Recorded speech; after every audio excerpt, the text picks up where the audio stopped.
हो गया। M N N B the coefficient, coefficient बोला है, बाइनोमियल कोफिशिएंट नहीं बोला है। मेरे ख्याल से आपको डिफरेंस पता है। Coefficient of 7th and the 13th term respectively in this expansion. तो इसकी मैंने क्या किया, जनरल टर्म लिखी, ठीक है, टी आर प्लस 1। एक्सपेंशन को देखते ही तीन चीज पता चलनी चाहिए, फर्स्ट प्लेस, सेकंड प्लेस वाले वेरिएबल और एन की वैल्यू। तो that is 18CR first place वाला वेरिएबल है ये वाली चीज, और इसकी पावर आ जाएगी सर 18 माइनस आर, इन दोनों का डिफरेंस, सेकंड प्लेस वाले वेरिएबल की पावर आर।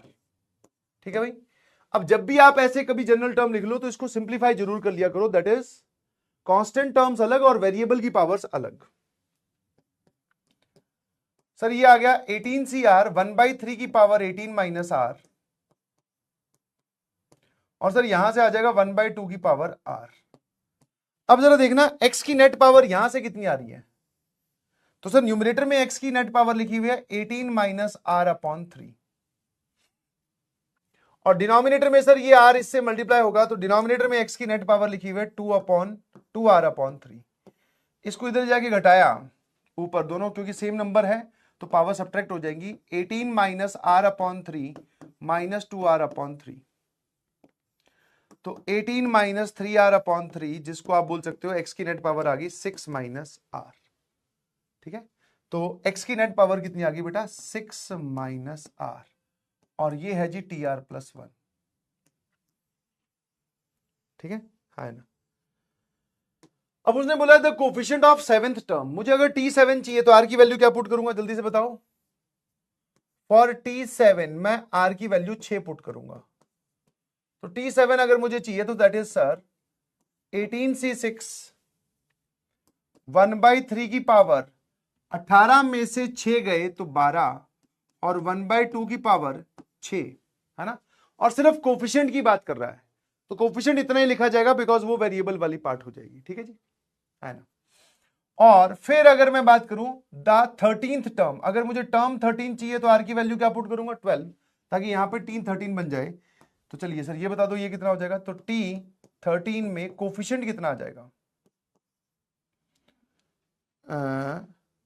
18C12 और 1/3 की पावर 6 और 1/2 की पावर 12, है ना भाई। आर की वैल्यू 12 पुट की है। एक को m बोला है, एक को n बोला है। एक को सर इसको बोल रहा है वो m, और इसको बोल रहा है वो m n। तो फटाफट m अपॉन n फाइंड कर लेते हैं। तो आपको देखते ही पता चलना चाहिए कि 18C6 और 18C12 बराबर होते हैं। NCR बराबर NCN माइनस आर। वैसे तो मैं प्रॉपर्टीज ऑफ बाइनोमियल कोफिशिएंट आपको बताऊंगा। NCR बराबर NCN माइनस आर, मतलब दो बाइनोमियल कोफिशिएंट्स के अगर लोअर सफिक्स का सम अपर सफिक्स के बराबर आए तो उन दोनों की वैल्यू बराबर होती है।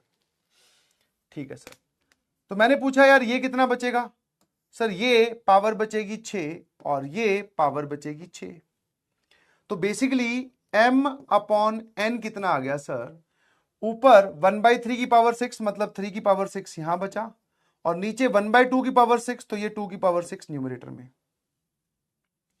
अब उन्होंने बोला है कि n अपॉन m की पावर 1/3, दैट मीन्स इसका रेसिप्रोकल 3/2 की पावर 6 की पावर 1/3। सर ये आ जाएगा 3 की पावर 2/2 की पावर 2। आंसर आ गया sir 9/4। Option D is the correct answer.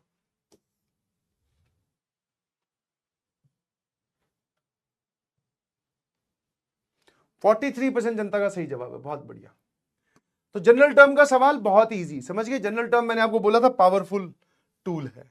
कैसा टूल है, पावरफुल टूल है, और इसको इग्नोर करें तो वो तो एक बहुत बड़ा फूल है।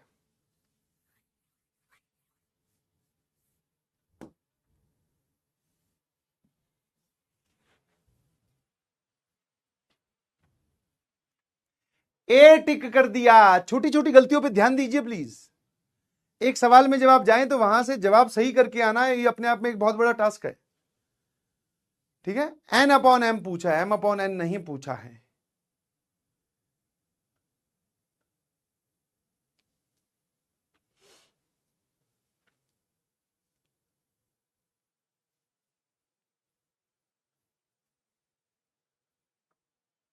चलिए, now this is the question of compact form.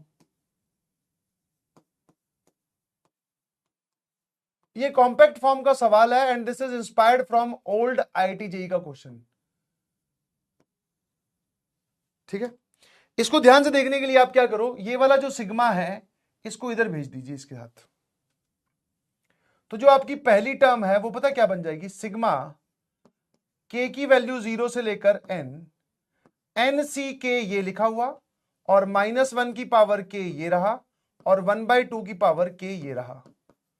इन दोनों की पावर सेम है, ध्यान से देखना, मैंने इस पूरे को अंदर भेजा, साथ में सिग्मा भी भेज दिया, और इन दोनों की पावर सेम है, तो क्या मैं इसको -1/2 की पावर के लिख सकता हूं?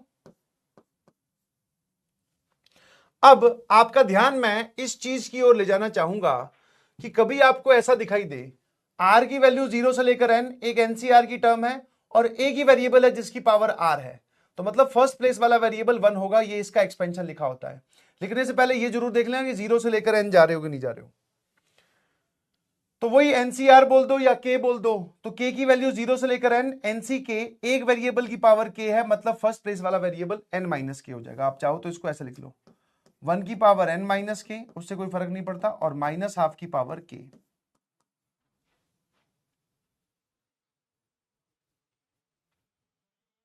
तो ये किसका एक्सपेंशन? अच्छा, सारी टर्म्स है क्या? हाँ सर, एनसी 0 से लेकर एनसी एन तक जाओगे सारी टर्म्स हैं, तो ये किसका एक्सपेंशन है? सर ये फर्स्ट प्लेस वाला वेरिएबल है और ये सेकंड प्लेस वाला वेरिएबल है। तो ये लिखा हुआ है सर 1 - 1/2 की पावर, ये जो एन होता है इसका एक्सपेंशन होता है सर, ये है ना। फिर सिमिलरली जब आप T2 की तरफ जाओगे, T2 सिग्मा के की वैल्यू 0 से लेकर n, ये सारी की सारी टर्म जब इसके पास जाएगी तो ये आ जाएगा एनसी के, और -1 की पावर के और 3/4 की पावर के, दोनों की पावर के है, तो आप इसको मल्टीप्लाई कर दो, -3/4 की पावर के। और मुझे सर एक वेरिएबल दिख नहीं रहा जिसकी पावर n माइनस के हो, तो वो 1 होगा, तो ये पूरा आ जाएगा 1 - 3/4 की पावर n। आहा, फिर सिमिलरली T3 आप बोलिए प्लीज, T3 आ जाएगा सर 1 - 7/8 की पावर n। T4 आ जाएगा सर 1 - 15/16 की पावर n। और सर ये आ जाएगा आपके पास में 1 - 31/32 की पावर n। ये लिखा हुआ है सर, है ना। अब अगर इसको आप ध्यान से देखोगे सर, दिस इज 1/2 की पावर n, दिस इज 1/4 की पावर n, जिसको 1/2 की पावर 2n बोल सकते हो आप, दिस इज 1/2 की पावर 3n, दिस इज 1/2 की पावर 4n, और दिस इज 1/2 की पावर 5n। इन सब का जो एडिशन है ऐड करके वो a के बराबर आ रहा है। तो सर ये तो जीपी बन रही है एक,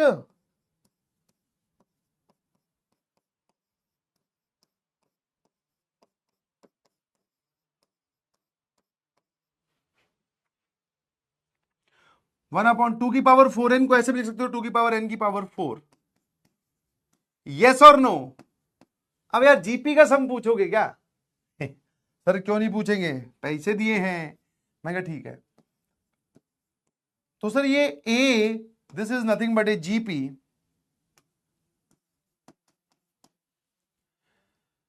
तो फर्स्ट टर्म इज 1/2 की power n, 1 minus common ratio is also 1/2 की power n, total number of terms 1 2 3 4 5 whole divided by 1 - 1/2 की पावर n।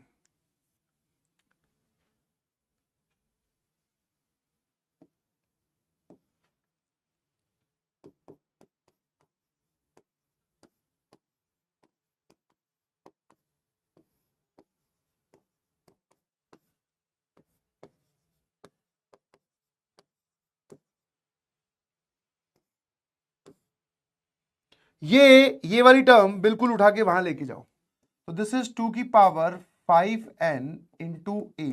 ठीक है, ये वाली टर्म मैंने यहां से यहां क्रॉस मल्टीप्लाई कर दी, और सर यहां बचा ये प्रोग्राम में गड़बड़ है, इसको लेके जाओ इधर।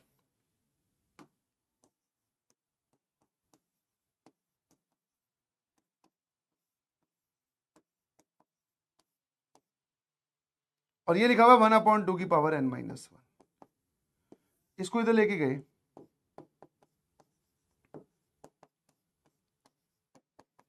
इसको दोनों के नीचे स्प्लिट कर दीजिए, ये आपका आंसर आ गया और ये भैया का आंसर है। अगर मैं दोनों को डायरेक्टली कंपेयर कर दूं तो n की वैल्यू कितनी आ रही है सर? 6, है ना। 1 - 1/2 की पावर 5n, तो यहां 5n की जगह सर आपको 30 बनाना है, तो n की वैल्यू 6, और n की वैल्यू 6 लोगे तो मतलब सर 64 - 1 ये 63 भी बन जाएगा, है ना। नाउ क्या बोला गया? The sixth term in the binomial expansion of this in the increasing powers of this. Sir ऐसा वर्ड क्यों यूज किया जाता है ये in the increasing power of this? क्योंकि बेटा कई बार ऐसा लिखा हो कि a + b की पावर 5, उसको कोई बच्चा हो सकता है b + a की पावर 5 भी लिख दे, क्योंकि वो यही बोलेगा दोनों सेम होते हैं, और फिर इसको एक्सपेंड कर दे, ठीक है, हाँ है ना।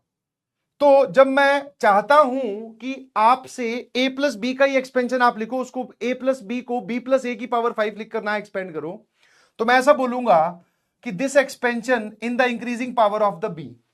Increasing power of the b मतलब कि सेकंड प्लेस वाले वेरिएबल की पावर बढ़ती है, तो सेकंड प्लेस वाला वेरिएबल b होना चाहिए।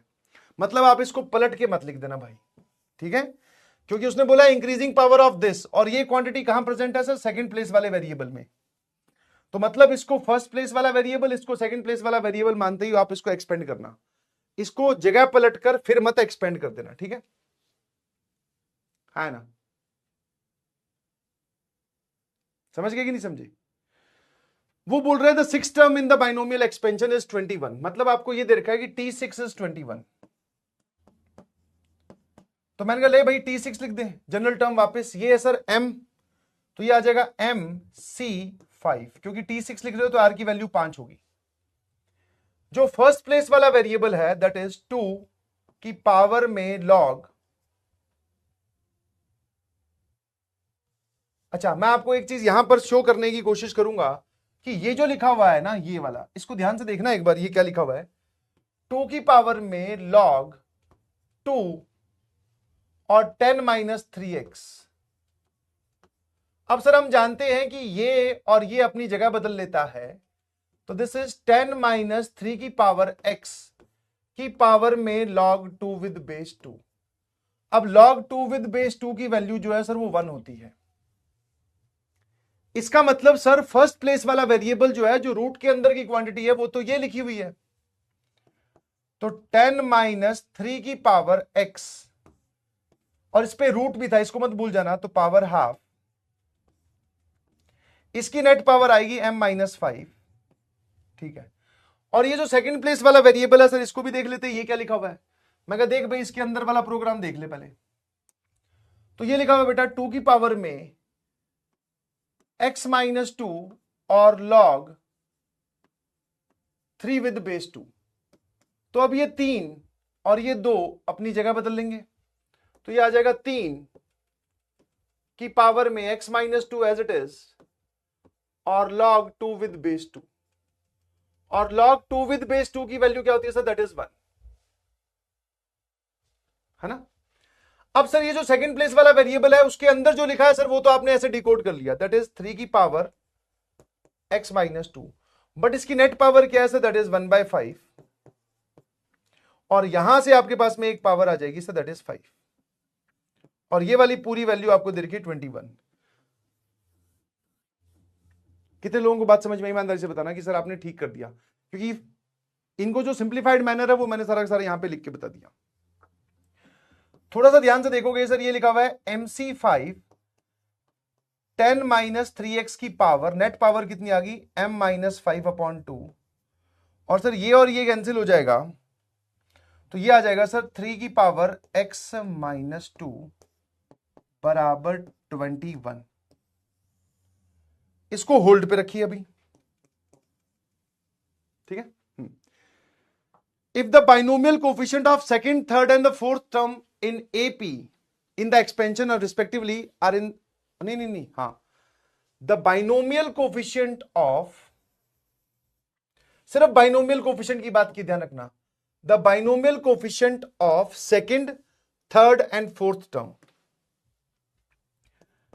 तो T2 का बाइनोमियल कोफिशिएंट क्या हो जाएगा? दैट इज MC1, है ना। सिर्फ बाइनोमियल कोफिशिएंट, मतलब सेकंड टर्म आप लिखने जाओ तो यहां क्या लिखा होगा सिर्फ वो बताओ, क्योंकि बाइनोमियल कोफिशिएंट सिर्फ इतना ही पार्ट होता है। कोफिशिएंट एक सेपरेट थिंग होती है, बट बाइनोमियल कोफिशिएंट की बात कर रहे हैं। तो थर्ड टर्म का बाइनोमियल कोफिशिएंट क्या हो जाएगा sir? That is MC2, and fourth term that is T4 is MC3. Fourth terms in the expansion are respectively the first, third and the fifth term of an AP. तो ये एक AP की T1 है, AP की T1 है ये, और ये एक AP की T3 है, और ये एक AP की T5 है। First, third and the fifth term of an AP, ठीक है। अब मैंने कहा अगर ये AP की T1, T3, T5 है, जैसे किसी भी AP की पहली टर्म क्या होती है, मान लो A, सर ये क्या होती है A+2D, और सर ये क्या होती है, सर ये होती है A+4D। तो क्या मैं ये बोल सकता हूं कि इन दोनों का सम इसका दुगना होगा? देख लो भाई आराम से, 2 टाइम्स ऑफ दिस इज इन दोनों का सम। तो सर अगर ये AP की फर्स्ट, थर्ड और फिफ्थ टर्म है, तो इन दोनों का sum that is MC1 plus MC3 is equal to 2 times this, 2 times MC2। तो मेरे ख्याल से ये जो इक्वेशन उसने दी है, ये m की वैल्यू निकालने के लिए दी है। यहां से m की वैल्यू यहां पुट करना, यहां से x की वैल्यू निकालकर यहां पुट करो, है ना, ठीक है भाई। मतलब ये मैंने लिखा है T1 plus T3, sorry T1 plus T5 is 2 times T3। अब इसको सॉल्व कर लीजिए प्लीज। तो ये आएगा बेटा m factorial upon 1 factorial m-1 का factorial plus m factorial upon 3 factorial और m-3 का factorial. This is 2 times m factorial upon 2 factorial m-2 का फैक्टोरियल, ठीक है। फटाफट आप मुझे m की वैल्यू बताओ। तो ये और ये तो गया सर, m-1, m-2 और m-3 में सबसे छोटा फैक्टोरियल कौन सा सर? ये वाला। तो इस m-1 को हम लिखेंगे m-1 m-2 इंटू m-3 का फैक्टोरियल, और सर इसको हम क्या लिखेंगे? दिस इज m-2 से एक कम का फैक्टोरियल। अब जरा देखना कौन कौन सी टर्म गई डिनोमिनेटर में से, इसके डिनोमिनेटर में से m-3, ये और ये गया। तो मैंने कहा बचा क्या भाई? 1 अपॉन m-1 इंटू m-2, क्योंकि 1 फैक्टोरियल की वैल्यू तो 1 होती है। सर इसके डिनोमिनेटर में बचेगा 1/6, 1 upon 3 factorial that is 6। Sir ये और ये गया, दोनों की वैल्यू बराबर होती है, ये बच रहा है 1 अपॉन m-2। चलिए जी m की वैल्यू बता दो। तो सर जब हम इस टर्म को इधर लेके आएंगे और 1/m कॉमन, 1/m-2 कॉमन ले लेंगे, तो यहां बचेगा 1 अपॉन m-1, ठीक है भाई। और यहां बच जाएगा सर 1/6 सिर्फ, समझ गए। ये वाली टर्म इधर ले गया और 1 अपॉन m-2 कॉमन लिया। अगर मैं यहीं पर ये एलसीएम ले लूं तो ये आ जाएगा m-1 तो सर ये आ जाएगा m-2 अपॉन m-1, ठीक है जी। ये और ये कैंसिल हुआ तो m-1 की वैल्यू 6 आ गई, मतलब सर m की वैल्यू 7 आ गई। m कितना आ रहा है सर? 7। m कितना आ रहा है? 7। कोई बात परेशान कर रही है? नहीं सर। अगर m की वैल्यू 7 आ गई तो सर लो अब निपटा देते हैं। मैंने कहा ठीक है भाई। तो 7c5 10 माइनस 3 की पावर x, 7 माइनस 5 2, 2 अपॉन 2 1, और 3 की पावर x माइनस 2 बराबर 21। तो सर अब हमारे पास में बचा that is 7c5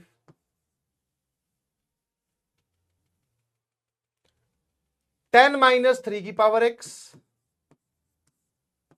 multiplied by यहां पर क्या है भाई 3 की पावर x -2 और ये 3 की पावर x -2 ऐसा नहीं लिखा हुआ, ध्यान रखना पावर में ही माइनस में है। कितने लोगों को यह बात समझ में आती है कि 7c5 की वैल्यू 21 ही होती है। 7 × 6 × 5 फैक्टोरियल, ऊपर 7 फैक्टोरियल लिखा हुआ, डिनोमिनेटर में 5 फैक्टोरियल और एक आएगा 2 फैक्टोरियल। तो ये और ये गया, इसको इससे उड़ाओगे सर ये आ जाएगा 3, तो ये वाली पूरी वैल्यू 21 लिखी हुई है, मतलब आप इसको और इसको उड़ा सकते हो। तो दिस इज 10 - 3 की पावर x और यहां लिखा हुआ है बेटा 3 की पावर x अपॉन 3 की पावर 2 बराबर 1। तो दैट इज 10 - अल्फा अपॉन मतलब मल्टीप्लाइड बाय अल्फा अपॉन 9 बराबर 1।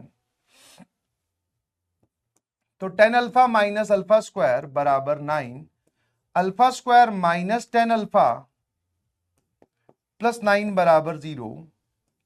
तो अल्फा माइनस 9 और अल्फा माइनस 1 बराबर 0। अल्फा बोले तो आपने किसको बोला सर? अल्फा 3 की पावर x को आपने सर अल्फा बोला है ना? हाँ, तो ये तो सर यहां से आप देख सकते हो कि x की वैल्यू या तो 2 आएगी या फिर 0 आएगी। ठीक है जी। अच्छा, ये सारी चीजें लॉग के अंदर लिखी हुई है, तो लॉग वाली इक्वेशन वाली चीज भी आपको ध्यान रखनी है ना? हाँ,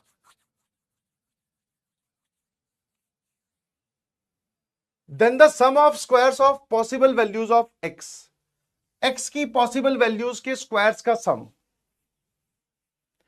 x की पॉसिबल वैल्यूज के स्क्वायर्स का सम। तो सर दो वैल्यूज आ गई, बट इसमें लॉग इन्वॉल्व था, तो एक बार चेक जरूर करेंगे क्या x की वैल्यू 2 रखना अलाउड है? हाँ सर, 2 रखने पे क्या होगा भाई? सर ये बन जाएगा 1 जो कि बनना अलाउड है, और ये क्या बन जाएगा सर? 10 - 0 ये भी बन जाएगा 1, 1 + 1 2 की पावर m बन जाएगा। बहुत बढ़िया, कोई दिक्कत नहीं है। और क्या 0 रखना अलाउड है? हाँ सर, उसमें भी कोई दिक्कत नहीं हो रही। और sum of the squares of all possible value पूछा है, तो 2 का स्क्वायर प्लस 0 का स्क्वायर दैट इज 4, है ना? रैशनल और इरेशनल टर्म काउंट करने वाले सवाल देखते हैं, that is based on general term only, but एक नई तरीके से सवाल पूछने का एक तरीका है। मैं आपको एक नोट करके कई बार रैशनल इरेशनल तो वर्ड समझ में आता है, एक रेडिकल साइन की बात की जाती है।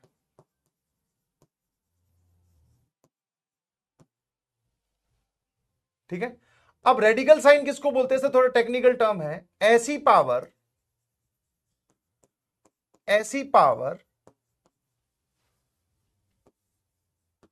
जिसकी वजह से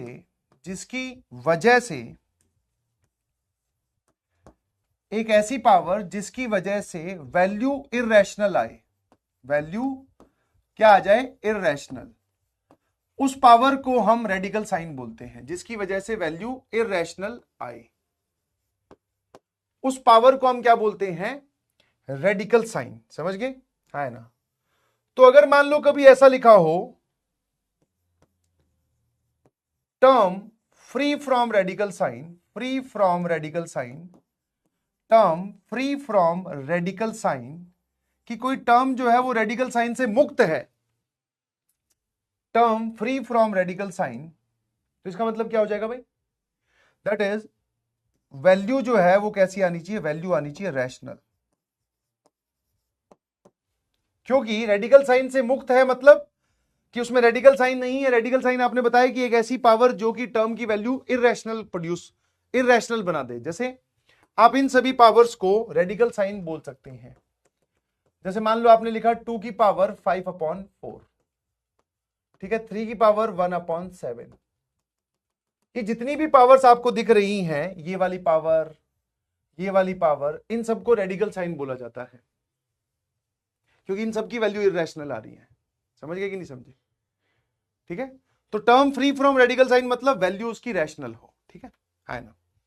अब ये वाली वैरायटी के क्वेश्चंस भी आपको देखने को मिलते हैं जो कि जनरल टर्म का ही एक्सटेंशन है, जनरल टर्म से ही सॉल्व करेंगे। Finding the rational and irrational terms, question JEE mains 2016 में आया, तो total number of irrational terms in the binomial expansion of this, इसके बाइनोमियल एक्सपेंशन में टोटल इरैशनल टर्म्स कितनी होंगी। तो ऑलवेज रिमेंबर, जो कि बहुत सिंपल सी कहानी है, टोटल टर्म जितनी भी होती है बाइनोमियल एक्सपेंशन में वो या तो रैशनल होती हैं या फिर इरैशनल होती हैं। ठीक है, हाँ है ना। टोटल टर्म्स इज ऑलवेज, मतलब अगर आप रियल नंबर्स की बात कर रहे हो, रियल नंबर्स के एक्सपेंशन की बात कर रहे हो, तो या तो वैल्यू रैशनल आएगी टर्म की या इरैशनल आएगी। मतलब टोटल टर्म्स को हम दो कैटेगरी में बांट सकते हैं, या तो रैशनल या इरैशनल। तो कई बार हो सकता है रैशनल ही पूछ ले, कई बार हो सकता है इरैशनल पूछ ले। तो आप हमेशा इसे ही कैलकुलेट करेंगे, रैशनल को। ठीक है, फाइंड दिस, क्योंकि इसको सोचना आसान है। अब मान लो वो रैशनल पूछ रहा है तो यही जवाब दे दो, इरैशनल पूछ रहा है मान लो तो टोटल में से घटाकर जवाब दे दो। समझ गए ये बात? हाँ, बाइजेक्शन आप बोल सकते हैं। अब ये इरैशनल टर्म्स पूछा है तो मैं रैशनल के बारे में सोच रहा हूं, टोटल में से रैशनल घटाकर इरैशनल जवाब दे दूंगा, बट उसके लिए मुझे इसकी जनरल टर्म लिखनी पड़ेगी, दैट इज TR+1, जो कि आ जाएगा सर 60 CR। फर्स्ट प्लेस वाला जो वेरिएबल है वो है 7 की पावर 1/5 की नेट पावर आएगी सर, दैट इज 60 -R। और सेकंड प्लेस वाला जो वेरिएबल है वो है -3 की पावर 1/10 की होल पावर R। ठीक है भाई, है ना। यहां पे -1 की पावर R आप चाहो तो अलग कर लो, कोई दिक्कत नहीं है।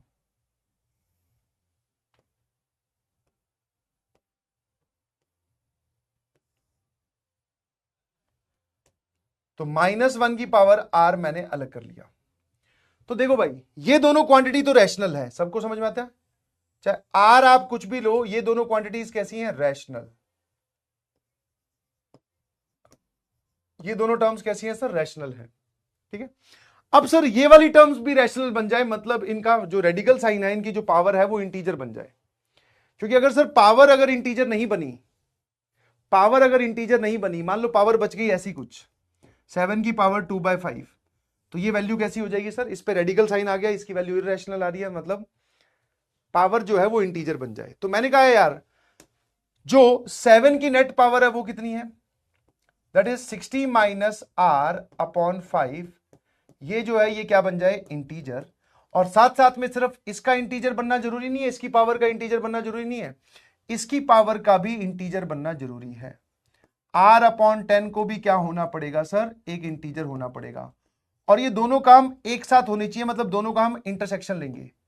सर एक साथ क्यों होनी चाहिए, क्योंकि अगर किसी एक पावर को, जैसे मान लो आपने बोला R की वैल्यू 5, जैसे एक एग्जांपल दे रहा हूं, R की वैल्यू 5 रखने पर सर इसकी पावर तो इंटीजर बन जाएगी, बट इसकी पावर इंटीजर नहीं बनेगी, इसकी पावर बनेगी 1/2, और 3 की power 1/2 is a irrational value, तो पूरी इरैशनल होगी ना भाई।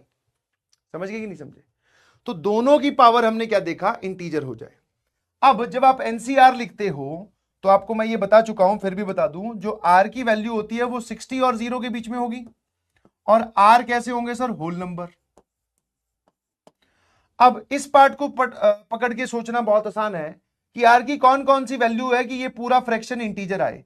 तो आर की वैल्यू सर 0 है, फिर 10 है, फिर 20 है, फिर 30 है, फिर 40, फिर 50 और फिर 60। इसके आगे मत जाना, बिकॉज आप इस रेंज से बाहर नहीं जा सकते, because we are dealing with 60 CR। तो आर की वैल्यू कभी 60 या 60 से बड़ी नहीं होगी, मतलब। अब इनमें से कौन कौन सी ऐसी पावर्स हैं, कौन कौन सी ऐसी पावर्स, मतलब कौन कौन सी ऐसी वैल्यूज है जिनको यहां रखें तो ये पूरा इंटीजर आ जाए। सर ये जितनी भी हैं ये सारी की सारी 5 की मल्टीपल्स हैं, है ना, तो ये पूरी इंटीजर ही तो आ रही है। जैसे मान लो आपने आर की वैल्यू 50 भी रख दी, यार आपकी वैल्यू 60 भी रख दी, तो ये सारी की सारी यहां अलाउड है क्या, तो आंसर इज सर यस, सारी की सारी, बिकॉज ये सारी की सारी 5 की मल्टीपल्स है। अरे कुछ भी रखोगे, 20 भी रख दोगे तो 40 60 में से 20 गया, जो आंसर आया उसको 5 से डिवाइड किया तो ये पूरा इंटीजर आ जाएगा, है ना। क्या मेरी बात समझ में आई? तो ये सारी वैल्यूज आपको कैसी टर्म्स देंगी, रैशनल टर्म्स देंगी। तो मैंने पूछा अब की बार रैशनल टर्म्स कितनी आ गई, 1 2 3 4 5 6 7, 7 टर्म्स रैशनल आएंगी, इररेशनल आपसे पूछा है, और टोटल टर्म्स अगर पावर 60 है तो सर ये होती है 61, है ना। पावर अगर 60 है तो टोटल टर्म्स आर 61। तो मैंने पूछा इररेशनल टर्म्स कितनी आ गई। Irrational terms is 61 minus 7, that is 54। Clear है भाई, है ना। कितनी टर्म्स आएंगी 54। बस आपको सोचना यही है कि दोनों नंबर्स की पावर आपको इंटीजर बनानी है।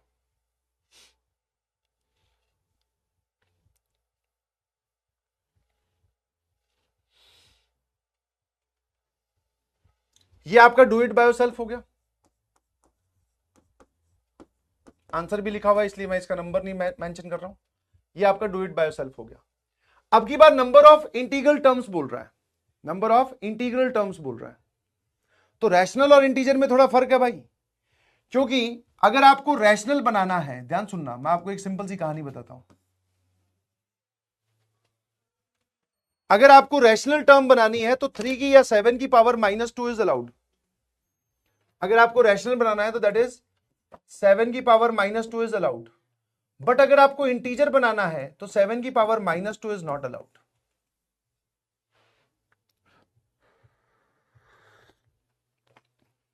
तो ध्यान से देखना, अब की बार इंटीग्रल टर्म्स की बात पूछी है, सोच सकते हो फटाफट, सोच लोगे, बोलो भाई।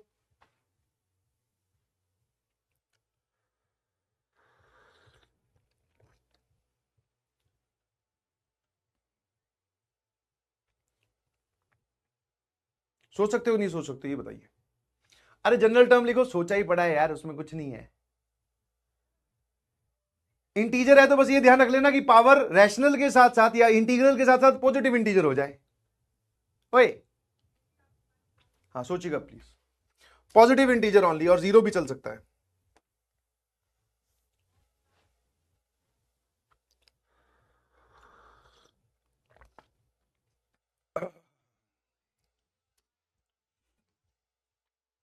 मल्टीपल चॉइस टाइमलेस पोल कंडक्ट करवा लिया है, सोचो इसके बारे में।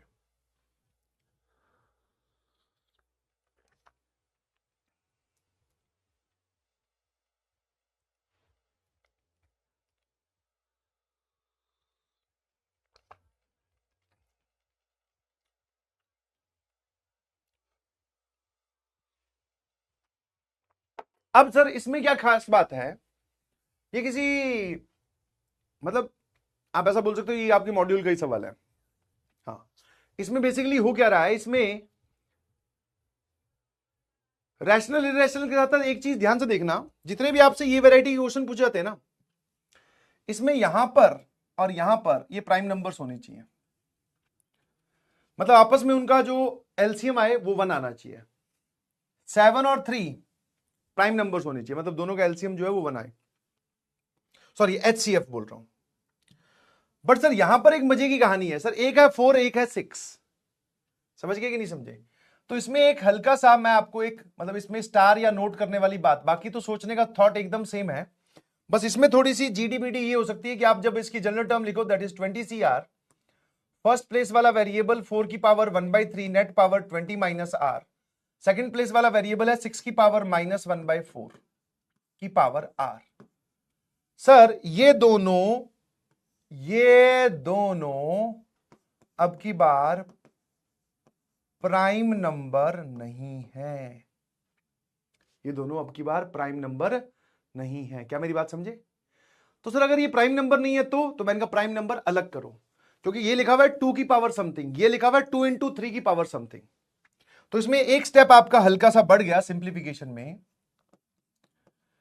सर ये लिखा हुआ है 20 CR 2 की पावर 2/3 और ये आ जाएगा 20 माइनस आर, ठीक है। और सर ये क्या लिखा हुआ है 6 की पावर -r/4 को आप 3 की पावर -r/4 इंटू 2 की पावर -r/4 लिख सकते हो। तो 2 की पावर -r/4 3 की पावर -r/4। अब ध्यान से देखो सर, अब दोनों 2 और 3 प्राइम नंबर हैं। मैंने कहा अब सोचो वही, अब यहां के बाद में आपको सोचना है बस, समझ गए कि नहीं समझे, क्योंकि प्राइम फैक्टराइजेशन होनी जरूरी है। प्राइम फैक्टराइजेशन होनी जरूरी है। तो मैंने कहा नेट पावर कितनी आ रही है सर, इसको अंदर भेजोगे, दैट इज 40 माइनस 2r/3, और दो 2 की पावर्स मल्टीप्लीकेशन में है तो ऐड हो जाएंगी। सर ये आ जाएगा 12, है ना, 160 माइनस 8r, ये 4 इधर और ये माइनस 3r, 160 माइनस 11r/12। देखना जरा ठीक किया क्या, 160 माइनस 11r/12, ये इसकी नेट पावर आ गई सर। और सर 3 की नेट पावर कितनी आ रही है, माइनस r/4। ठीक है जी, हमें टर्म्स कैसी बनानी है, रैशनल इरेशनल या इंटीग्रल? Sir rational irrational. मैंने कहा बहुत बढ़िया, दो चार बेसिक बातें लिख लो कि r की वैल्यू 20 से छोटी या 0 से बड़ी होगी, और r एक हाल नंबर होगा। कैसा नंबर होगा, हाल नंबर। नाउ हमें अगर रैशनल बनानी है, अगर हमें रैशनल बनानी है तो हम शुरू हो गए भाई, इसकी जो पावर है वो क्या बना दो, integer, minus r/4, minus r/4 क्या होनी चाहिए सर, एक इंटीजर होना चाहिए, एंड इसकी जो पावर है 160 माइनस 11r/12, ये भी एक इंटीजर होनी चाहिए।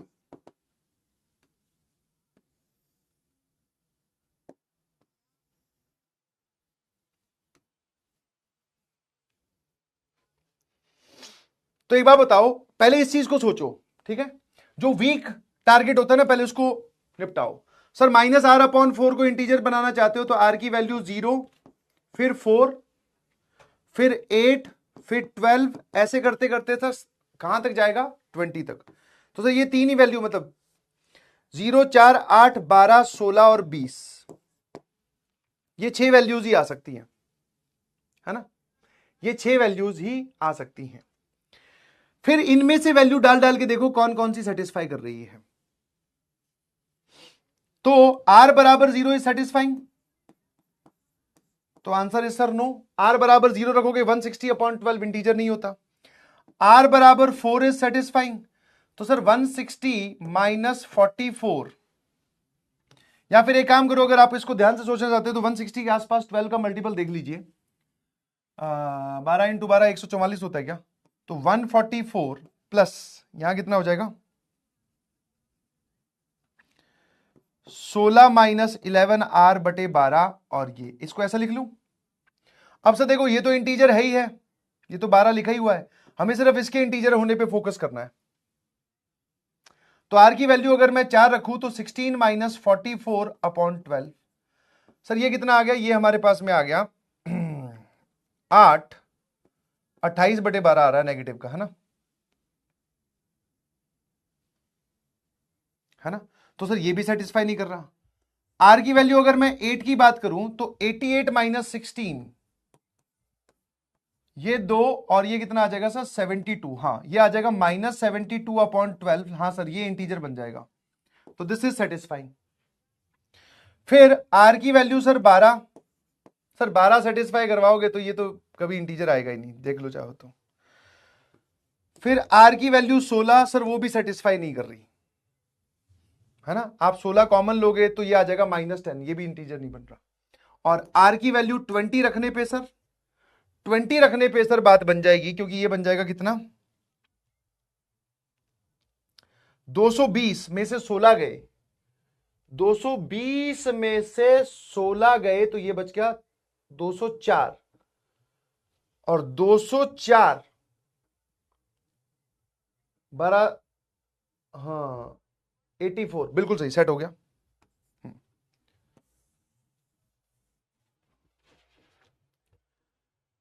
तो कंबाइंडली इन दोनों को कौन सी वैल्यू सेटिस्फाई कर रही है, intersection is very important, that is 8 और 20। तो वो जो चीज मैंने आपको बताई थी, that is total terms is equal to rational plus irrational. तो रैशनल टर्म्स आ रही हैं 2, इररेशनल निकाल लेंगे, और टोटल टर्म्स हमारे पास में है सर 21। तो इररेशनल टर्म्स कितनी आ गई, 19। Number of irrational terms are 19, middle term is irrational. मैंने कहा देख ले भैया, अगर टोटल टर्म्स वो हैं तो टोटल टर्म्स 21/2, 22/2, एक ही इंटीजर आ रहा है 22/2, 11वीं टर्म इसकी जो है वो इररेशनल है। बिल्कुल सही sir. Number of rational terms 2, none is not the correct answer.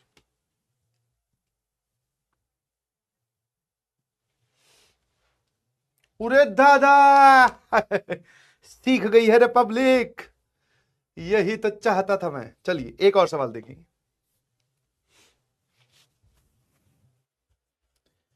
सोने सोने पटोले अखा, सोने सोने पटोले ए तक दिया ने। बाहर गाने चल रहे हैं भाई, मैं नहीं गा रहा हूं। आज सेलिब्रेशन है ऑफिस में। अच्छा कल की आपकी छुट्टी है क्रिसमस की, मुझे पता चला। तो मेरे ख्याल से यार सुबह आप लोग फ्री होंगे, क्या बोलते हैं? और मौके की नजाकत और मेरी हिमाकत देखते हुए आप ये बोल सकते हैं कि कल सुबह हम लोग 11 बजे एक्स्ट्रा क्लास रखिए तो कैसा रहेगा?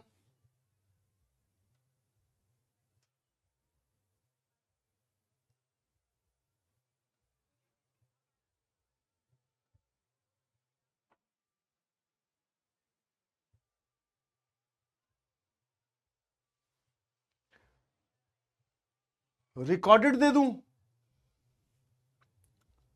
ऑप्शन बढ़िया है वैसे यार ये।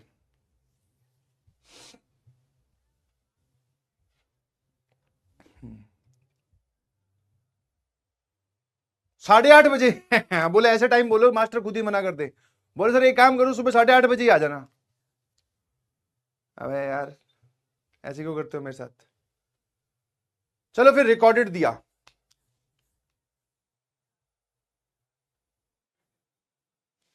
रिकॉर्डेड इसी के आगे, बिल्कुल सही। कल आपको एक रिकॉर्डेड लेक्चर मिलेगा जी। हाँ ये एकदम फिट लग रहा है। मैं बताता हूँ रिकॉर्डेड के पीछे लॉजिक क्या है। एक, अगर मैं लाइव लूंगा तो मैं थोड़ा लेट लूंगा 11 बजे से। और दूसरा, मैं एक बार मैंने ये नहीं पता किया कि कल ऑफिस खुलेगा कि नहीं। मैंने अभी ये नहीं पता किया भाई कि मैं तो आ जाऊंगा चलो क्लास पढ़ाने, बट जो हमारे सपोर्टिंग स्टाफ है, जो हमारे भैया लोग हैं जो हमें क्लास अटेंड करते हैं, उनके लिए एक मेजर छुट्टी है भाई। मैं उनकी छुट्टी ना खराब हो, इसलिए वो दोनों बातें मुझे चेक करना है। तो recorded is the best option.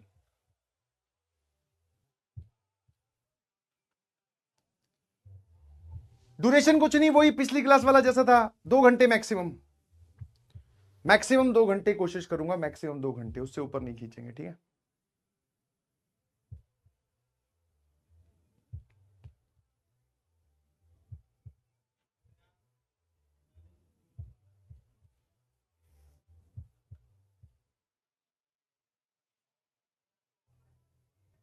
Live में क्या, रिकॉर्डेड में क्या दिक्कत है यार? इसी के आगे का पढ़ाऊंगा, ज्यादा बढ़िया है कि स्पीड तेज की देख ली। समझो एक बार, सुबह अपलोड ही होएगा ऑब्वियसली।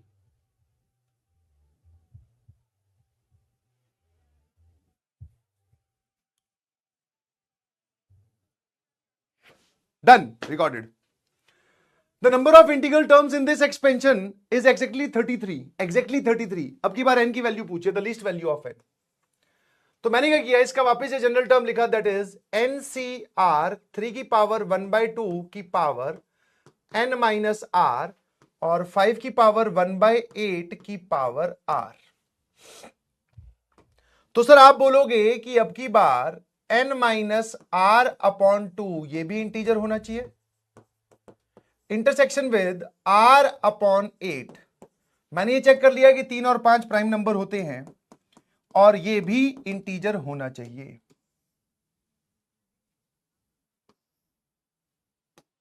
ठीक है ना? ठीक है, ठीक है ना? अच्छा, और नंबर ऑफ कौन सी integral terms in the expansion. Integral terms बोला, ध्यान रखना, रैशनल इरेशनल नहीं, थोड़ा सा डिफरेंस है। और उसने बोला है कि सर आर की वैल्यू जो है वो n और 0 के बीच में होती है और that is a whole number. Exactly 33 आनी चाहिए, मतलब टोटल एग्जैक्टली 33 आनी चाहिए। समझ में आया कि नहीं समझ में? बस इसीलिए मैं तुमसे कोई प्लानिंग नहीं करता हूं। देखो भाई, होगा तो वही जो मैं चाह रहा हूं। अगर मुझे लाइव लेना हुआ तो मैं लाइव ले लूंगा, मुझे रिकॉर्डिंग देना हुआ रिकॉर्डिंग दे दूंगा, मुझे 11 बजे देना हुआ मैं 11 बजे दे दूंगा, 8 बजे देना हुआ 8 बजे दे दूंगा। तुम्हें फालतू की डिस्कशन में क्यों इन्वॉल्व हो? हाँ, मैं ऐसी इसीलिए तो मेरे को ये पहले से पता था सुबह से ही। मैंने इसीलिए डिस्कशन नहीं किया क्योंकि तुम्हारे ओपिनियन बनने लगते हैं। तुम्हारा ओपिनियन मैटर करता है, मैंने आपसे पूछ लिया, बट कुछ फैक्टर्स है वो भी मैंने आपको समझा दिए। समझ पा रहे हो कि नहीं समझ पा रहे हो? अब उसके बाद में क्यों लगे हुए उसमें भाई? इस सवाल पे ध्यान दे ले। रिकॉर्डेड आएगा रिकॉर्डेड देख लेना, लाइव आएगा लाइव देख लेना।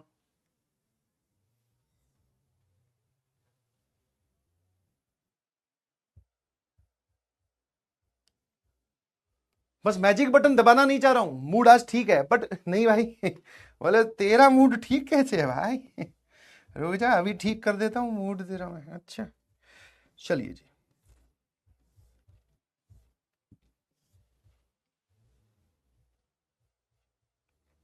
ठीक है। अब यहां से सोचो कि सर हमें n पता नहीं है, परंतु हम चाहते हैं कि एग्जैक्टली 33 जो है वो टर्म्स आ जाए हमारे पास में। देखो भाई ये बात समझ में आती है कि अगर आप इसको इंटीजर बनाना चाहते हो तो r की वैल्यू जो है वो 0, 8, 16 इस प्रकार की टर्म्स होंगी, है ना? इस प्रकार की टर्म्स होंगी। क्या ये बात क्लियर है? इसको इंटीजर बनाने के लिए r की वैल्यूज इस प्रकार की होंगी। अब मैंने कहा देख जब मैं ये r की वैल्यू 0 इसमें रखूंगा तो ध्यान से देखना, जितनी भी ये वाली वैल्यूज हैं ये सारी वैल्यूज यहां रखी जाएंगी और ये सारी की सारी वैल्यूज अलाउड है। इसको आप अगर ऐसा करके देखो कि हम चाहते हैं कि n/2 माइनस r/2 भी एक इंटीजर आए, r की वैल्यू 0 रखूंगा सर, ये वाला फैक्टर गायब का मतलब r गया, 8 भी चलेगा 16 भी चलेगा, मतलब ये सारी वैल्यूज चलेंगी provided n/2 should be integer. बस सर इतना सा ध्यान रखना कि n एक सॉरी हाँ n/2 should be N integer, मतलब सर n जो है वो एक इवन नंबर हो। अगर मान लो n एक इवन नंबर हुआ तो n हमेशा r से बड़ा ही होता है, ठीक है? तो पॉजिटिव वैल्यू तो अपने आप ही आ जाएगी। ये पावर भी पूरी की पूरी पॉजिटिव हमेशा आ रही है, तो इंटीग्रल की तो बात अपने आप कंफर्म होगी, ठीक है? हाँ है ना? क्या ये बात समझ में आई?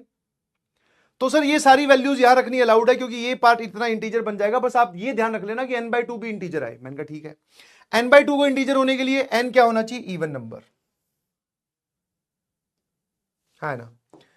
तो मैंने कहा जरा देखना भाई, इसमें मुझे r की यहां से उठाकर r की आप कितनी वैल्यूज रख सकते हो? एग्जैक्टली 33। तो मैंने कहा इस सीक्वेंस की मुझे आप 33rd टर्म बताओ।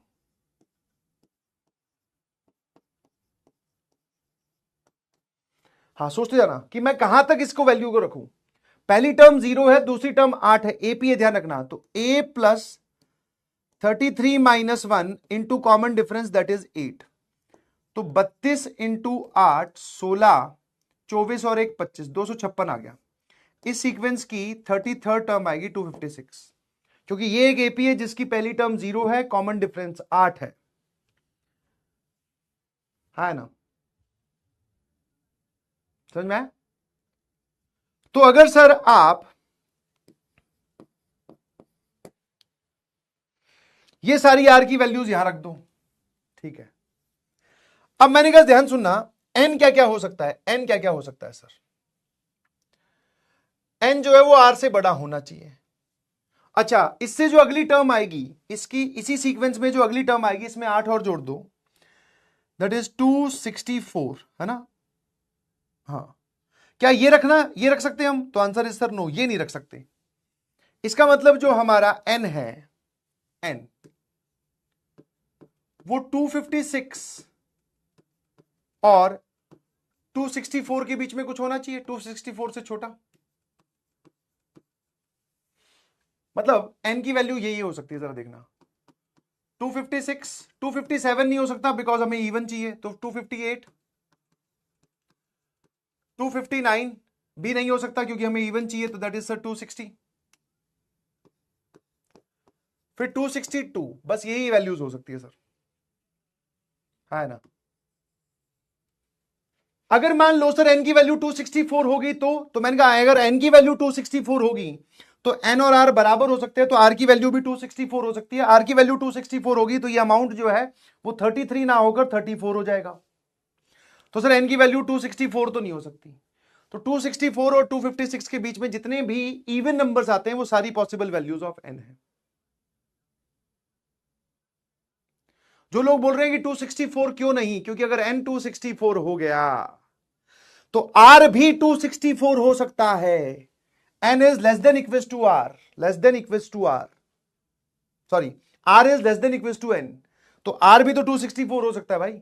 और यहां पर अगर 264 इस एपी में आके बैठ गया तो लास्ट टर्म 33rd टर्म जो है वो ये नहीं, ये 34th टर्म हो जाएगी फिर। तो उसने बोला था एग्जैक्टली 33 टर्म्स ही इंटीग्रल होनी चाहिए, 34 टर्म्स नहीं होनी चाहिए। कितने लोगों को बात समझ में आई?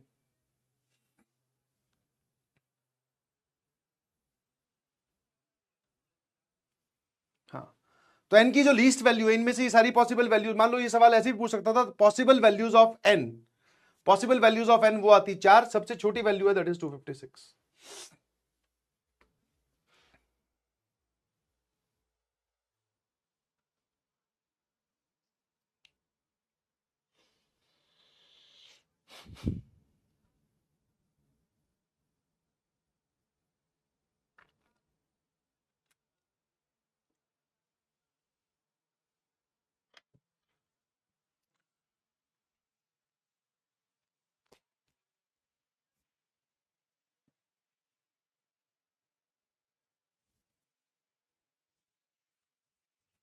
ठीक है, अब जरा ध्यान से देखना, अब हम बात करने वाले हैं कोफिशिएंट्स वाले सवालों की, कि दो अलग अलग एक्सपेंशंस मल्टीप्लिकेशन में है और हमें उनमें से किसी का कोफिशिएंट चाहिए।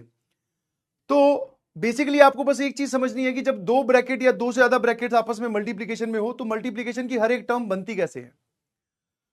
एक टाइम पर एक ब्रैकेट में से एक ही टर्म मल्टीप्लिकेशन में पार्टिसिपेट करेगी, फाइनल टर्म जो कोफिशिएंट होगा वो सभी ब्रैकेट्स के इंडिविजुअल कोफिशिएंट्स के मल्टीप्लिकेशन से बनेगा।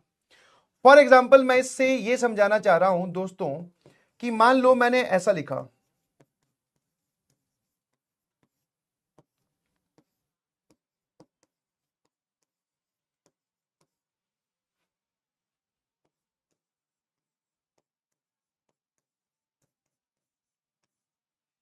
ठीक है, अब ये तीन ब्रैकेट्स मैंने आपको छोटे रूप में समझने के लिए दिया है ना, ये तीन ब्रैकेट्स मैंने आपको छोटे रूप में समझने के लिए दिया है। मल्टीप्लिकेशन की कहानी क्या है, अगर आप इसको बिना मल्टीप्लाई करे समझना चाहते हो, वैसे तो एक सिंपल सा तरीका है भाई, यहां से शुरू हो, इसको पहले इससे मल्टीप्लाई कर, बहुत लंबा सा एक काम आ जाएगा, फिर इसको मल्टीप्लाई कर, सारी टर्म्स ऐसे बिखेर के लिख ले। बट द एक्चुअल कहानी ये होती है कि सर हम एक्चुअल में मल्टीप्लिकेशन नहीं करेंगे, हम सिर्फ मल्टीप्लिकेशन की प्रोसेस को समझने वाले हैं, कि अगर आप कोई भी टर्म बनाना चाहते हो तो हर एक ब्रैकेट से एक टर्म पार्टिसिपेट करेगी। जैसे फॉर एग्जांपल आप बोल सकते हो सर इस ब्रैकेट से -2x बाहर निकल गई, इस ब्रैकेट से सर मान लेते हैं -x² बाहर आ गई, और इस ब्रैकेट से सर मान लेते हैं -7x बाहर आ गई। अब जब आप इन तीनों ब्रैकेट्स को मल्टीप्लाई करोगे तो इन तीनों का मल्टीप्लिकेशन बोलना जरा सर, ये आ जाएगा -14x⁴। तो जब आप इन तीनों ब्रैकेट्स को मल्टीप्लाई करके पूरा बिखेर के लिख लोगे तो उसमें एक आपको टर्म दिखाई देगी -14x⁴। क्या ये बात समझ में आई? है ना? Is this clear to everyone? है ना? क्या ये बात क्लियर है ना? दूसरा, आपने बोला कि जो भी टर्म बाहर आती, जैसे x² वाली टर्म आई तो साथ में उसका साइन भी बाहर आया, कोफिशिएंट मतलब -1। x वाली टर्म बाहर आई तो सर -7 भी साथ में आया, यहां से 2x बाहर आया तो साथ में -2 भी आया। जब आप इनको मल्टीप्लाई करते हो तो कोफिशिएंट जो बनता है x⁴ का, वो इन तीनों के इंडिविजुअल कोफिशिएंट के मल्टीप्लिकेशन से बना है ना? अब जैसे मान लो मैं आपसे पूछूं what is coefficient of x³, coefficient of x³ पूछ रहा हूं, मतलब मैं आपसे नेट कोफिशिएंट पूछ रहा हूं। What is the net coefficient of x³? इसमें से x³ की टर्म कैसे कैसे बन सकती है वो सारे केसेस लिखो और साथ में मुझे नेट कोफिशिएंट बताओ, है ना? तो सर x³ का पहले आपको सिर्फ एक केस नहीं सोचना, आपको सारे केस सोचने कि भैया x³ कैसे कैसे बनाया जा सकता है। जैसे एक बच्चे ने बोला कि सर यहां से आप एक काम करो, x⁴ ले लो, x⁴ मतलब 1, केस बनाना सोच रहे हैं। सर इन दोनों से x³ बना देते हैं, तो x³ कैसे बनेगा, जब यहां से x² आएगा, साथ में -1 भी आएगा और यहां से x आ जाए, सबका मल्टीप्लीकेशन ध्यान से देखो, x³ बन गया क्या? हाँ सर। फिर सर और एक्स क्यूब कैसे बन सकता है? इसमें से एक्स स्क्वायर आ गया, इसमें से एक्स, इसमें से अगर मान लो आप एक्स क्यूब लेके आते हो जिसका कोफिशिएंट 1 है, तो इसमें से कोई ना कोई टर्म तो पार्टिसिपेट करेगी। ऐसा तो है नहीं कि इसमें से कुछ मत निकालो, या तो 5x आएगा या एक्स स्क्वायर आएगा। तो जब इससे मल्टीप्लाई करोगे तो एक्स क्यूब तो नहीं बनेगा। ठीक है भाई, आए ना? तो सर यही एक पॉसिबल कॉम्बिनेशन है इसमें एक्स क्यूब बनाने का। ठीक है, अब एक काम करो, इसमें एक्स की पावर 1 ले लो। एक्स की पावर 1 का कोफिशिएंट है -2। सर अब यहां से आपको इन दोनों से क्या बनाना है? इन दोनों से एक्स स्क्वायर बनाना है। तो यहां से एक्स स्क्वायर की टर्म ले ली और यहां से कांस्टेंट टर्म ले ली, बन गया इन दोनों से x4। टोटल मल्टीप्लाई करके देखो एक्स क्यूब बन रहा है। और सर एक और तरीका भी है, आप एक काम करो सर, यहां से x ले लो 5x और यहां से भी एक x ले लो -7x और -2 x की पावर 1, बन गया एक्स क्यूब मल्टीप्लाई करने पर। तो हमने पहले इसमें से x की पावर 0 फिर x की पावर 1, x की पावर 1 के करस्पॉन्डिंग सर यही दो केस आ रहे हैं, इन दोनों से एक्स स्क्वायर बनाना है हमें, है ना? अब सर अगर मान लो आप इस ब्रैकेट से आप लेते हो एक्स स्क्वायर जो सबसे बड़ा कोफिशिएंट है, मतलब सबसे बड़ी पावर दैट इज 3, तो इन दोनों के मल्टीप्लिकेशन से आपको x बनाना है। तो सर यहां से आ जाएगा 5x, यहां से आ जाएगा 4, दोनों का मल्टीप्लिकेशन x आ रहा है। और सर और कोई तरीका x बनाने का? तो आंसर इज सर नो, और कोई तरीका नहीं है, बस यहां से x आए यहां से 4 आए, बस, है ना? अब जरा देखना, जब आप इन सबको मल्टीप्लाई करोगे तो नेट आपके पास कितना आ गया सर? तो एक और ये सर दिस इज 7x³ आ गया, और ये पूरा का पूरा कितना आ जाएगा भाई? 8x³ आ जाएगा। सर 35 इंटू 2 70x³ आ जाएगा, 70x³। 20 into 3 60x³।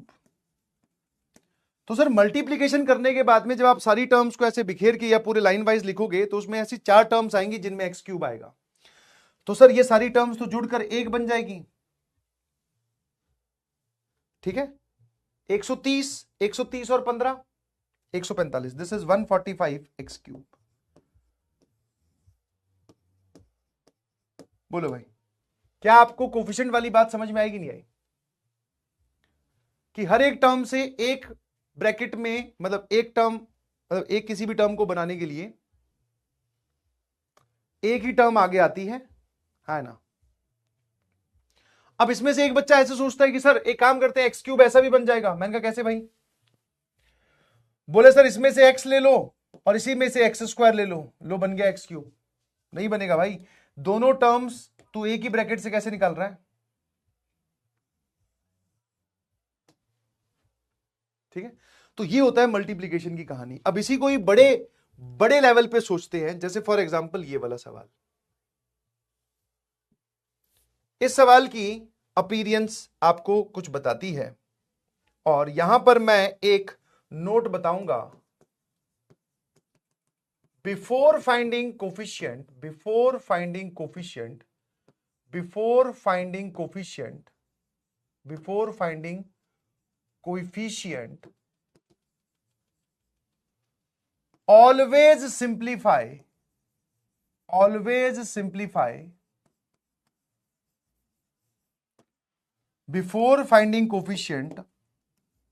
always simplify before finding coefficient, always simplify given expression। दिए गए एक्सप्रेशन को हमेशा सिंप्लीफाई कर लो जिसमें आप कोफिशिएंट निकालना चाहते हो। ठीक है, ये वाली बात आपको ध्यान रखनी है, बिकॉज कोफिशिएंट निकालने से पहले टर्म्स को या एक्सप्रेशन को सिंप्लीफाई करना बड़ा जरूरी है सर, सिंप्लीफाई करना बड़ा जरूरी है ना?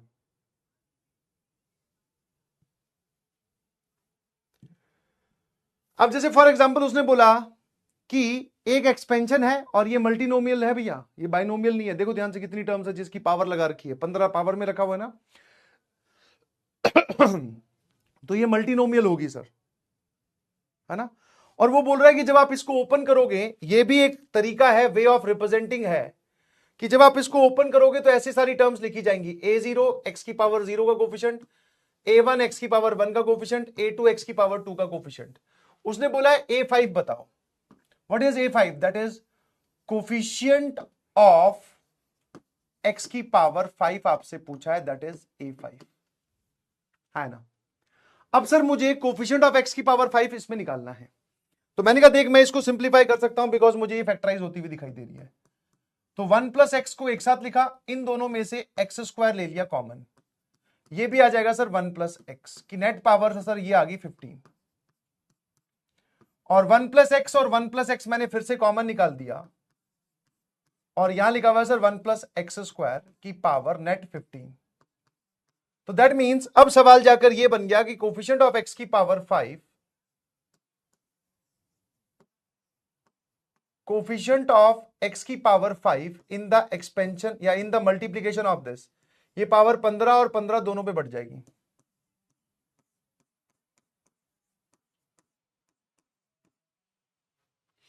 ठीक है, अब शुरू हो जाओ।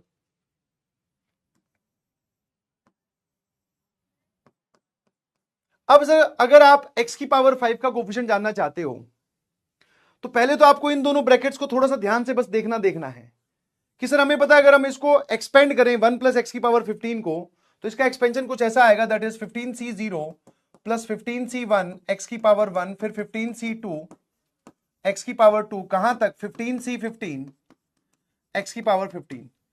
और अगर मैं इसका एक्सपेंशन इमेजिन करूं, this is 15c0 plus 15c1 x square 15c2 x की पावर 4, देख रहे हो 15c3 एक्स की पावर 6, क्योंकि सर सेकंड प्लेस वाला वेरिएबल खुद एक्स स्क्वायर है, तो जो भी पावर आप इसमें रखोगे तो एक्स की नेट पावर हमेशा इवन ही बनेगी। समझ गए कि नहीं समझे? तो मैंने कहा दोनों से मुझे एक्स की पावर 5 चाहिए, तो हमने क्या किया सर, इसमें से एक्स की पावर 0, इसमें से एक्स की पावर 5, साथ में कोफिशिएंट भी आएंगे। क्या ये केस पॉसिबल है? तो आंसर है सर ये केस पॉसिबल ही नहीं है। मैंने कहा क्यों सर? इसमें से कभी एक्स की पावर 5 निकलेगी नहीं, क्योंकि इसमें से जितनी भी एक्स की पावर निकलेंगी वो सारी की सारी इवन होंगी। मैंने कहा ठीक है भाई, अगला केस देख लेते हैं। इसमें से एक्स की पावर 1 मल्टीप्लाइड बाय इसमें से एक्स की पावर 4, बोले हाँ सर ये पॉसिबल है। फिर सर क्या इसमें से एक्स की पावर 2 और इसमें से एक्स की पावर 3? बोले नहीं निकलेगी सर। मैंने कहा ठीक है भाई, तो इसमें से फिर अगला केस क्या है सर? इसमें से एक्स की पावर 3 और इसमें से एक्स की पावर 2, ये भी पॉसिबल है।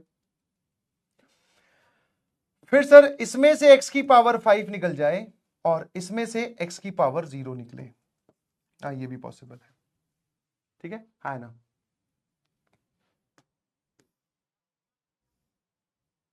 तो ये हटा दिया मैंने, तो ये आपके पास में 3 केस हो गए जिसमें आप x की पावर 5 बना सकते हो। अब मैंने कहा इसमें x की पावर 1 का कोफिशिएंट कितना हो जाएगा sir? That is 15c1। Sir ये कैसे पता कि आपको 15c1 है? तो मैंने कहा इसकी जनरल टर्म लिख ले यार, जनरल टर्म लिखेगा वो आ जाएगी 15cr x की पावर r, x की पावर 1 का कोफिशिएंट ये, x की पावर 3 का कोफिशिएंट 15c3 और x की पावर 5 का कोफिशिएंट 15c5। इसमें अगर आपको कोफिशिएंट जानने हैं तो इसकी भी तू भी जनरल टर्म लिख ले, मतलब इसकी भी जनरल टर्म लिख ले, दैट इज 15cr x की पावर 2 की power r, that is x की पावर 2r। अब अगर आप यहां पर 4 बनाना चाहते हो तो r की वैल्यू 2 रखोगे, सर ये आ जाएगा 15c2। यहां पर अगर आप 2 बनाना चाहते हो तो आप r की वैल्यू 1 रखोगे, 15c1। और अगर आप यहां 0 बनाना चाहते हो सर ये आएगा 15c0। अब जब ये दोनों मल्टीप्लाई होंगे तो ये आ जाएगा 15c1 इंटू 15c2 एक्स की पावर 5, फिर 15c3 into 15c1 into x की पावर 5, और 15c5 into 15c0 into x की पावर 0। यस और नो? अब इन सब का addition will be our F N F. तो ये पूरी न्यूमेरिकल वैल्यू कैलकुलेट मत करो, इन सब का एड ऑल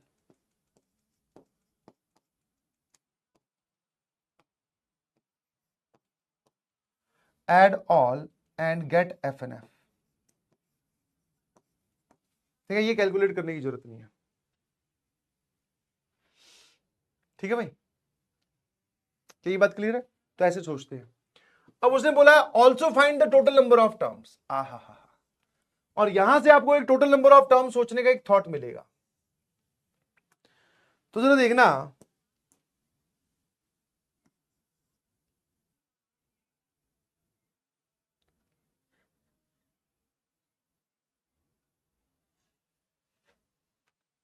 अरे वो कैरेक्टर्स के नाम क्या क्या थे भाई? सुष्मिता, सुनीता, सुरेश और सुमित। हाँ, मैंने पूछा कि भैया टोटल टर्म्स कितनी है, तो सुमित ने ऐसा सोचा कि सर हमें टोटल टर्म्स पूछनी है। मैंने कहा हाँ यार, टोटल टर्म्स उसने ऐसे सोची कि सर वो जो एक्सपेंशन है वो लिखा हुआ है 1 प्लस एक्स की power 15 into 1 plus x square की पावर 15। संतोष और सुमित, बिल्कुल सही। इन दोनों के मल्टीप्लीकेशन में आपको टोटल टर्म्स चाहिए, तो सर इसमें टोटल टर्म्स होती है सर 16, 15 प्लस 1, इसमें टोटल टर्म्स होती है 16। तो सर दोनों को मल्टीप्लाई कर दिया, टोटल टर्म्स आ गई 16 का स्क्वायर। संतोष बोला रहे नहीं भाई, संतोष बोला देख इसकी 16 टर्म इसकी 16 टर्म, तो 16 प्लस 16 हो जाएंगी भाई, 32 टर्म्स होंगी। ठीक है, तो सुमित और संतोष टोटल टर्म्स का सवाल सुनते ही ये चीजें सोचने बैठ गए, और आपको जानकर है रा और नी तीनों होगी, ये दोनों ही गलत है। ठीक है, ये कोई लॉजिक नहीं है टोटल टर्म्स निकालने का, कि इसकी 16 टर्म इसकी 16 टर्म दोनों को जोड़ दे 32। सर दोनों मल्टीप्लीकेशन में है तो दोनों की total number of terms multiply कर दे तो 200, दैट इज 16 का स्क्वायर 256। ठीक है, ऐसे नहीं सोचते। ठीक है, कैसे सोचते हैं वो बता रहा हूं। एक बात बताओ, इसी चीज को ध्यान से देखो, ये लिखा हुआ है a0 x की पावर 0 a1, हाँ बस यहीं पर ही सवाल में ही जवाब है, आपने ध्यान से देखा ही नहीं। a2 x की पावर 2, मैंने कहा ऐसे करते करते हाईएस्ट पावर कौन सी होगी जहां तक आप जाएंगे। ऐसे करते करते आप कहां तक सबसे बड़ी पावर प्रोड्यूस कर सकते हैं। जैसे सर मान लो इसके मल्टीप्लिकेशन में सबसे बड़ी पावर आप लेके आ सकते हो सर एक्स की पावर 30, एक्स स्क्वायर की पावर 15, और इसमें एक्स की पावर 15, तो 15 इंटू 30 45। तो आप ये बोल सकते हो सर a 45 और x की पावर 45 तक आप जा सकते हो, है ना, a 45 x की पावर 45 तक। तो मैंने कहा एक बात बता, ध्यान से देखकर बताना, ध्यान से देखकर बताना, तो यहां से टोटल टर्म्स आपको कितनी दिख रही है। टोटल टर्म सर हमें थॉट प्रोसेस पता चला कि टोटल टर्म्स आ रही हैं सर 45 और x की पावर 0 से स्टार्ट किया, total number of terms are 46।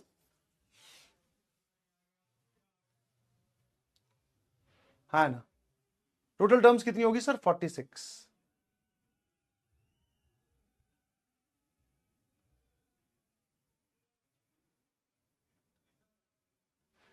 ठीक है, अब जब मैं ये वाली बात बताता हूं तो एक नेचुरल डाउट आप सभी के मन में आया होगा कि सर ऐसे तो मान लो आपसे कभी कोई पूछे कि 1 plus x square plus x cube में टोटल नंबर ऑफ टर्म्स कितनी है, 1 2 3 4, बिल्कुल सही।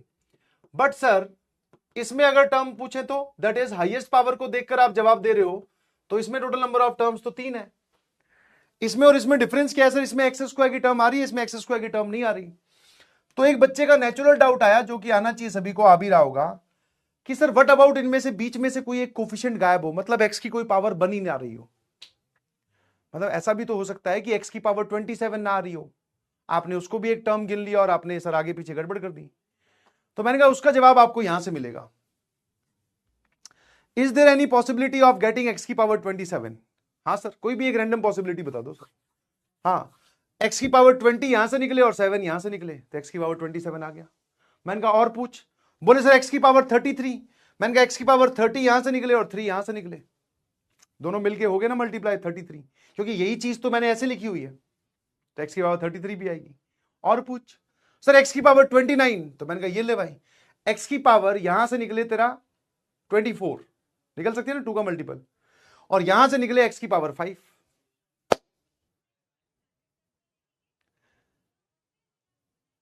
23 सोच रहे हो तो एक्स की पावर 20 यहां से निकल जाए और एक्स की पावर 3 यहां से निकल जाए, हर एक टर्म पॉसिबल है, हर एक टर्म, हर एक टर्म पॉसिबल है। तो दैट मीन सर जब आप इसको पूरा खोल के लिखोगे तो सारी टर्म्स अवेलेबल होंगी, फिर ठीक है सर, है ना।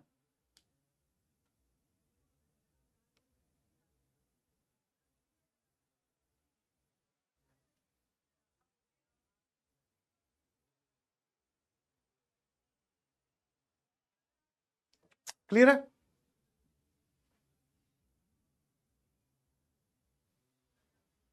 है ना? कोई भी पावर सोचो वो यहां से निकलनी पॉसिबल है, और कोफिशिएंट पॉजिटिव आ रहे हैं तो कोई किसी को काटेगी तो है नहीं। ऐसा तो नहीं है ना कि एक्स की पावर 5 का एक कोफिशिएंट पॉजिटिव आ रहा है, एक नेगेटिव आ रहा है, पूरा कैंसिल होकर आप बोलोगे सर नेट 5 एक्स की पावर 5 गायब ही हो गया। सारी चीजें पॉजिटिव पॉजिटिव है सर, एकदम सेट चल रहा है। तो एक्चुअल आंसर इज एक्स की पावर 46। और मैं आपको ये कभी नहीं बोल रहा हूं कि कई कई जगह ऐसा डायरेक्ट फॉर्मूला लिखा होता है कि total number of terms is highest power plus 1, और ये सुनने में बड़ा अच्छा लगता है क्योंकि हाईएस्ट पावर इज 45 प्लस 1। नहीं, आप पूरा सोच के जवाब देंगे हमेशा। टोटल टर्म का सवाल चाहे सीक्वेंस एंड सीरीज में आ जाए, चाहे बाइनोमियल थ्योरम में आ जाए, हमेशा सोच के जवाब देना चाहिए, हमेशा सोच के। ठीक है, आई बिलीव ये कोफिशिएंट वाला सवाल आपको समझ में आया होगा।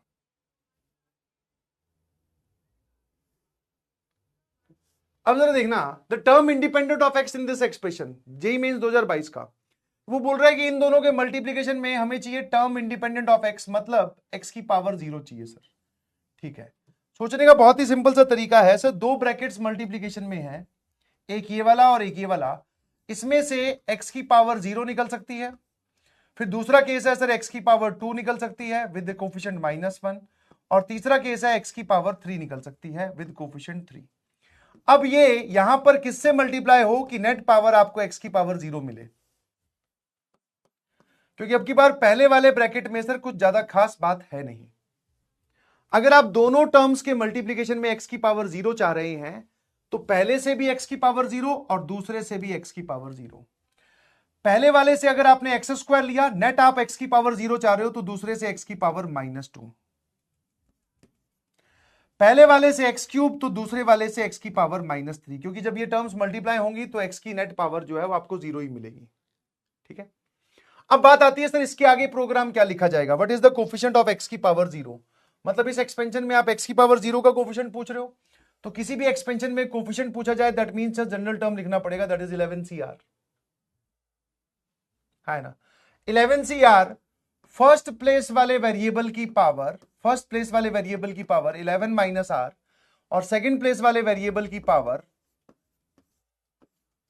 R। 11 CR 5/2 की पावर 11 -R -1/5 की पावर R। एक्स की नेट पावर कितनी आ रही है सर, ऊपर आ रहा है 33 - 3R, ये तो ऊपर आ रहा है, और नीचे आ रहा है सर एक्स की पावर 2R। ऊपर इसको घटा के लिखोगे तो एक्स की नेट पावर आ गई सर 33 - 5R, है ना।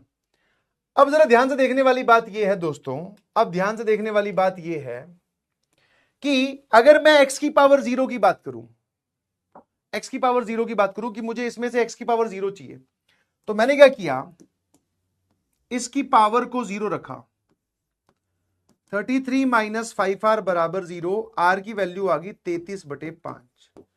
जबकि सर R हमें पता है कि R 11 से छोटा होगा, 0 से बड़ा होगा, और एक होल नंबर होगा। तो मतलब सर दिस इज, जब भी आपको ऐसी वैल्यू मिले that means this is not possible situation. R की वैल्यू सर होल नंबर आनी चाहिए 0 और 11 के बीच में। तो मतलब सर इसमें से x की पावर 0 का कोफिशिएंट है 1, x की पावर 0 बेसिकली कांस्टेंट टर्म, इसमें से x की पावर 0 निकल ही नहीं रही, मतलब ये केस ही पॉसिबल नहीं है। ठीक है, इसमें से x की पावर 0 निकल ही नहीं रही, अगर निकल रही होती तो ये वैल्यू होल नंबर आती, r की वैल्यू, वहां से हमें टर्म का पता चलता, r की वैल्यू हम यहां पुट करते हैं। तो सर एक तो यहां लिख सकते हो नॉट पॉसिबल, पूरे इस केस को ही उड़ा दो, या फिर मान लो मैं आपसे पूछूं कि 1 + x² + x³ वाली टर्म में what is the coefficient of x की पावर 4, तो सर x की पावर 4 का कोफिशिएंट इसमें क्या है, 0, और क्या, इसमें x की पावर 4 है ही नहीं, तो दैट मींस कोफिशिएंट इज 0। तो या तो आप नॉट पॉसिबल बोल के इस केस को हटाई दो पूरा का पूरा, या फिर कोफिशिएंट पूछा है तो सर यहां पे कोफिशिएंट दे दो 0, तो ये वैसे भी सर नेट आंसर क्या आ जाएगा 0, तो इससे कोई फर्क पड़ेगा नहीं।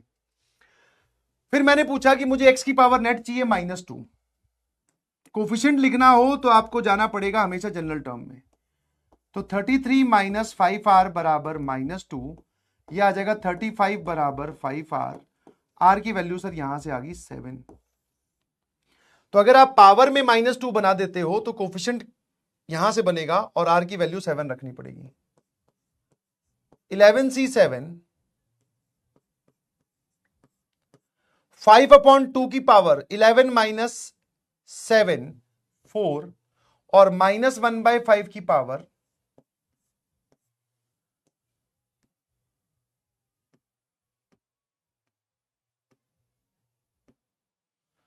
-1/5 की पावर सर ये कितनी है 7। ठीक है जी। चलिए फिर सर नेक्स्ट केस में आपको पावर बनानी है -3। तो इस बार मैंने क्या किया, पावर को -3 के बराबर ले गया। तो 36 बराबर 5R, R की वैल्यू सर ये आ जाएगी 36/5, that is not possible. Not possible है तो कोफिशिएंट हो गया सर 0। तो यहां से भी नेट कोफिशिएंट 0 आया, यहां से आपका जो आंसर आया वो इन दोनों का मल्टीप्लीकेशन हो जाएगा। अब मैं अगर FNF की बात करूं तो 11C7 5 की पावर 4/2 की पावर 4 और -1 की पावर 7 ऑड नंबर है तो ये माइनस माइनस कैंसिल हो गया, 1/5 की पावर 7। अब 11C7 अपॉन ये वाली जो वैल्यू होती है ये कितनी आ रही है सॉल्व करने पे वो बता दो। 1/2 की पावर 4 एंड 5 की power 3। This is our FNF। I hope you can do this. तो मैंने कहा पहले देखते ही पता चलना चाहिए ये AGP है, बिकॉज एक वेरिएबल की पावर कम हो रही है, दूसरे वेरिएबल की पावर बढ़ रही है। दैट मीन सर ये तो होगी GP, और साथ में सर 1 कोफिशिएंट उसका 1 फिर 2 फिर 3 ऐसे करते करते ये लोग AP में है। तो AP और GP दोनों का प्रोग्राम जो है वो मिक्स चल रहा है, that means this is AGP। कैसे सॉल्व किया, जल्दी से बताओ। उससे पहले आपको क्या करना पड़ेगा, पहले AGP को सिंप्लीफाई करना पड़ेगा। AGP को क्या करना पड़ेगा, सिंप्लीफाई। अगर मान लो मैं इस पूरी सीरीज को सम को ऐसा लिखूं, 1 प्लस एक्स को थोड़ी देर के लिए A बोल देते हैं, 1 प्लस एक्स को थोड़ी देर के लिए A बोल देते हैं और सिंपल x को B बोल देते हैं। ठीक है, हाँ ना, क्या ये बात क्लियर? चलिए, तो मैंने देखा कि वहां से स्टार्ट हो रहा है 1 इंटू A की power 1000 plus 2 into B A की power 999 3 into B square A की पावर कितनी आ जाएगी सर, A की पावर आ जाएगी 998। ऐसे चलते गए आपके पास में जो इससे पहले वाली टर्म आएगी सर वो कितनी आ जाएगी, दैट इज 1000 आएगी ना, 1000। ठीक है, तो B की पावर जो है वो आपके पास में कितनी आएगी सर, अगर 3 आ रहा है तो B की पावर 2, तो यहां पे आ जाएगा 999, है ना, एक कम। और A की पावर जो है सर वो आ जाएगी 1, कोई दिक्कत। और लास्ट टर्म आपके पास में आ गई 1001 और दिस इज B की पावर x को आपने B बोला है तो B की पावर 1000, है ना। अब कैसे सॉल्व करते हैं बेटा, सर इस पूरे को जब भी AGP बनती है तो जो भी कॉमन रेशियो है यहां से यहां जाते वक्त आपने किससे मल्टीप्लाई किया है, सर आपने B अपॉन A से मल्टीप्लाई किया है, क्योंकि B की पावर बड़ी है और A की पावर कम हुई है। तो A की पावर कैसे कम होगी, जब A डिनोमिनेटर में होगा। ठीक है, तो आपको कॉमन रेशियो दिख गया कि आप किससे मल्टीप्लाई कर रहे हो, तो वही करना है। इस पूरे को B अपॉन A से मल्टीप्लाई करो तो this is SB upon A, और पहली टर्म 0 बना दो, इसको यहां लिखो तो ये आ जाएगा sir 1 into B upon A से जब आप इसको मल्टीप्लाई करोगे तो B आ गया न्यूमरेटर में, A की पावर 999 आ जाएगी। फिर इस टर्म को जब आप B अपॉन A से मल्टीप्लाई करोगे सर ये आ जाएगा 2 B स्क्वायर A की पावर 998। ऐसे चलता जाएगा, तो ये वाली जो टर्म है ये यहां लिखी जाएगी। सर ये कितना आ जाएगा, दिस इज 1000 B की पावर 1000, A कैंसिल हो जाएगा, और इसमें क्या आएगा भाई, B अपॉन A से आपने इसको मल्टीप्लाई किया है तो सर ये आ जाएगा 1001 B की पावर 1001 अपॉन A। ठीक है, हाँ ना। अब एक काम करो, दोनों को घटा दीजिए, बिकॉज अभी तो हम AGP सॉल्व कर रहे हैं, समझ गए कि नहीं समझे। अभी हम क्या सॉल्व कर रहे हैं बेटा, AGP। बाइनोमियल का भी एंट्री इसमें हुई नहीं है, और ऐसे सवाल आ रहे हैं। मैंने जरूर आपको ये जो सवाल दिया ये कोई PYQ नहीं है, बट अगर आपने ये सॉल्व कर लिया, क्योंकि जनरली क्वेश्चन किस टाइप के आ रहे हैं, AGP नहीं सिर्फ एक GP पूछ लेगा, उसमें किसी का कोफिशिएंट पूछ लिया, तो मैंने तो AGP वाला करवा दिया, दैट मींस GP वाला आप खुद निपट सकते हैं। अब दोनों को घटा दो तो सर ये कितना आ जाएगा, S minus SB upon A। इसमें से ये गया सर, ये आ गया A की पावर 1000, इसमें से ये गया सर, दोनों के कोफिशिएंट यहां पे 2 है यहां 1 है, तो घटने के बाद में सर ये आ जाएगा B upon A sorry B into A की पावर ये, बी स्क्वायर इंटू ए की पावर 998, ऐसे चलता गया चलता गया चलता गया कहां तक सर? इसकी बात करते हैं, ये कितना लिखा हुआ है सर? ये आएगा बी की पावर 1000 और माइनस के बाद में 1001 बी की पावर 1001 अपॉन ए, है ना। अब जरा ध्यान से देखना कि ये वाली जो चीज है ये क्या है सर? ये है अब जीपी, क्योंकि ए जीपी में से ए हमने हटा दिया शिफ्ट एंड सब्ट्रैक्ट करके, मतलब एपी वाला रोल जो है वो खत्म कर दिया, अब ये जीपी बची। अब अगर ये जीपी बची है तो इसका जवाब बताएं, ठीक है ना। तो मैं आपको थोड़ा सा याद दिला दूं, भूल गए होंगे शायद, कि ए की पावर एन प्लस ए की पावर एन माइनस 1 बी की पावर 1, ए की पावर एन माइनस 2 बी की पावर 2, और ऐसे करते करते b की पावर n तक अगर आप जाते हो तो इस पूरी सीरीज का जवाब आता है बेटा a की power n plus 1 minus b की power n plus 1 upon a minus b। ठीक है, जीपी का फॉर्मूला लगाओ। ठीक है जी, चलिए अब मुझे एक बात बताओ कि सर यहां पर n की वैल्यू कितनी है? सर n की वैल्यू है 1000 और टोटल नंबर ऑफ टर्म्स पूछूं तो 101, मतलब सॉरी 1001, 1001 टर्म्स हैं। क्यों? क्योंकि a की पावर 1000 से स्टार्ट हुए, कम होते होते a की पावर 0 तक गए हैं आप।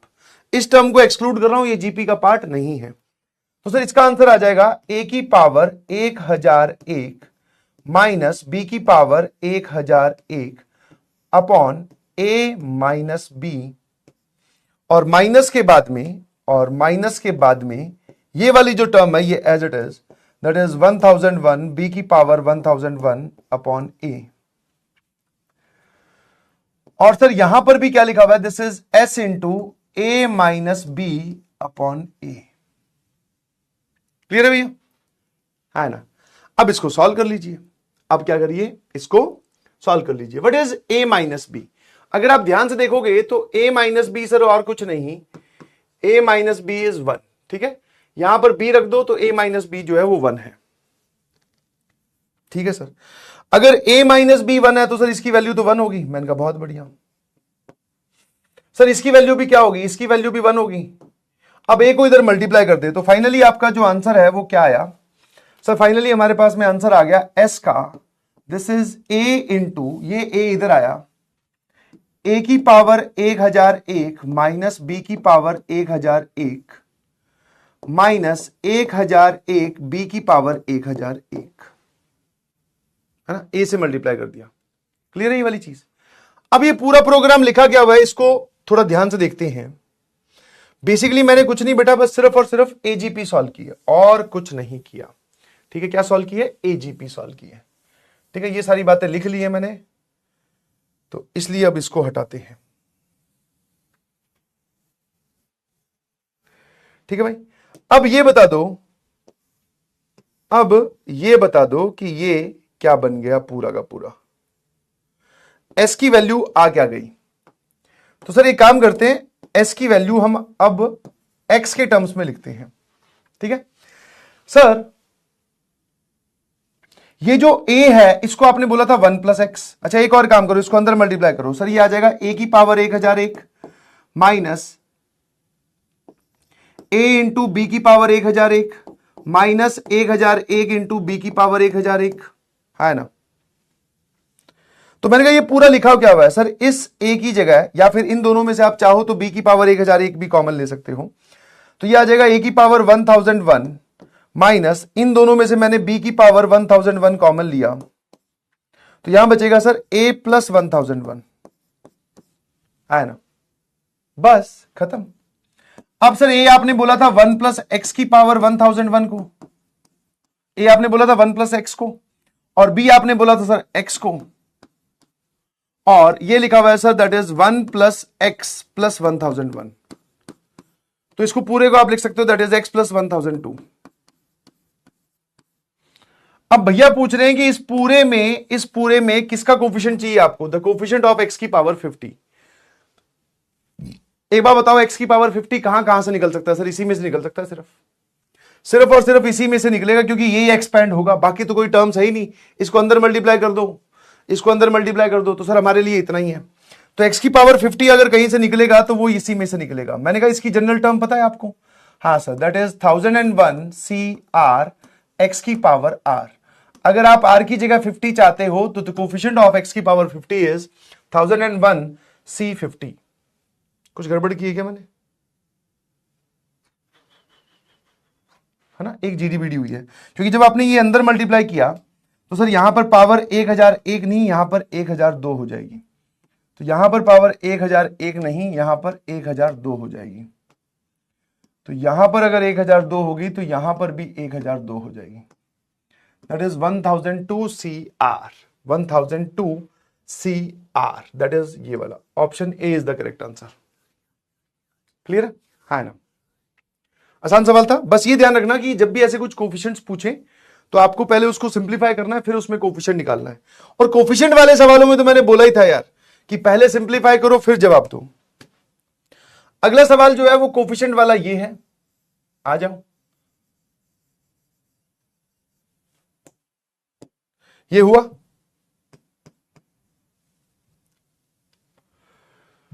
ऑप्शन ए आ गया था पिछले सवाल का, 62% जनता का सही जवाब है ना। अब सर उसने बोला in the expansion of this x not equal to 0 the sum of the coefficients of x की पावर 3 और x की पावर -13 का कोफिशिएंट्स का सम। मैंने कहा एक बार जिसमें मुझे कोफिशिएंट पूछा है उसका सिंप्लीफाई कर लेते हैं, है ना। उसमें क्या कर लेते हैं? सिंप्लीफाई। तो मैंने इसको ध्यान से देखा कि अगर मैं इसमें एलसीएम लूं तो ये आ जाएगा सर एलसीएम इसका x क्यूब, यहां जाएगा x क्यूब, यहां जाएगा सर 3x², यहां हो जाएगा 3x और यहां हो जाएगा सर 1 की पावर 5। अगर मैं इस टर्म को ऐसे देख पा रहा हूं तो ध्यान से देखो ये क्या लिखा हुआ है सर, ये लिखा हुआ है x+1 का होल क्यूब। तो दिस इज x+1 का होल क्यूब और नीचे लिखा हुआ है सर x क्यूब की होल पावर, ये कितनी आ गई सर 5। खत्म हो गया ये। तो सर ये क्या लिखा हुआ है सर, दिस इज 1+x और 1 - x² में आप लिख सकते हो this is 1+x into 1 - x। और सर इस पूरी चीज को ऐसे लिखा हुआ है दैट इज 1+x की पावर 15, 3 इंटू 5 और नीचे लिखा हुआ है पूरा का पूरा x की पावर 15। और ध्यान से देखोगे तो और सिंप्लीफाई हो रहा है, और सिंप्लीफाई हो रहा है सर कैसे? ये टर्म और ये टर्म सेम ही तो है। तो दिस इज, ये वाली टर्म बची 1 - x और ये वाली टर्म कितनी होगी सर? पावर होगी 1+x की पावर 17, है ना। 15 और 2 17 और डिवाइडेड बाय x की पावर 15, है ना। अब मान लो आप इस पूरे में x की पावर 3 ढूंढ रहे हो, आपको ये चीज समझ में आनी चाहिए कि यहां से जो भी टर्म बनेगी, यहां से जो भी टर्म बनेगी उस जो भी टर्म बनेगी उसकी हर टर्म को x की पावर 15 से डिवाइड करना पड़ेगा। ठीक है, तो इस पूरे में अगर आप कोफिशिएंट ऑफ x की पावर 3 ढूंढ रहे हो तो इस इतने में आप कितना ढूंढ रहे हो sir? That is coefficient of x की पावर 18। क्यों सर 18? क्यों? क्योंकि जब यहां पर वो वाली टर्म बन जाएगी जिसमें x की पावर 18 प्रेजेंट है, उसको x की पावर 15 से डिवाइड करूंगा, क्योंकि x की पावर 15 सबके डिनोमिनेटर में प्रेजेंट है। तो जब x की पावर 15 से डिवाइड करूंगा तो नेट कोफिशिएंट क्या बचेगा? x की पावर 3, है ना। कोई दिक्कत? No sir. That means x की पावर, कोफिशिएंट ऑफ x की पावर 18 किसमें ढूंढ रहे हैं? 1 - x और 1+x की पावर 17 में। और सिमिलरली सर अगर आप इस पूरे में कोफिशिएंट ऑफ x की पावर -13 जानना चाहते हो तो इस इतने में आप क्या ढूंढ रहे हो? ऊपर वाले में, सिर्फ न्यूमरेटर में। तो सर इतने में हम ढूंढ रहे हैं कोफिशिएंट ऑफ x की पावर 2, है ना, ताकि जब वो x की पावर 15 से डिवाइड हो तो x की पावर -13 बच जाए। कैसा लगा बेटा? बढ़िया। तो अब फटाफट जवाब बता दो भाई। अब मैंने पूछा इसमें x की पावर 18 कैसे बनेगा सर? एक ही तरीका है, इसमें से, इस ब्रैकेट में से सबसे बड़ी पावर 17 निकल सकती है। दिखना चाहिए आपको, एक्सपेंशन देखते ही पता चल जाना चाहिए कि उसमें सबसे बड़ी पावर क्या निकलेगी, किस प्रकार के x वहां से निकल सकते हैं। तो सर यहां से निकले x की पावर 17 उसका कोफिशिएंट, और इस ब्रैकेट से निकले सर x और उसका कोफिशिएंट -1 है। x की पावर 17 का कोफिशिएंट होगा सर 1, तो x की पावर 18 का कोफिशिएंट कितना आ गया सर? -1, 1 इंटू -1। है ना। और अगर आप x की पावर 2 बनाना चाहते हो तो सर आप एक काम करो, यहां से क्या निकालो, यहां से आप x निकालो और यहां से आप माइनस x निकालो, तो बन गया एक्स स्क्वायर।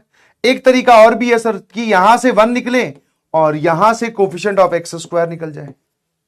तो मैंने कहा इस एक्सपेंशन में x की पावर 1 का कोफिशिएंट कितना हो जाएगा, दैट इज 17c1, और इस एक्सपेंशन में सर x की पावर 2 का कोफिशिएंट कितना हो जाएगा, 17c2। तो सर ये आ जाएगा -17c1 और ये हो जाएगा सर 17c2। इन सबको जोड़ने के लिए बोला है ना।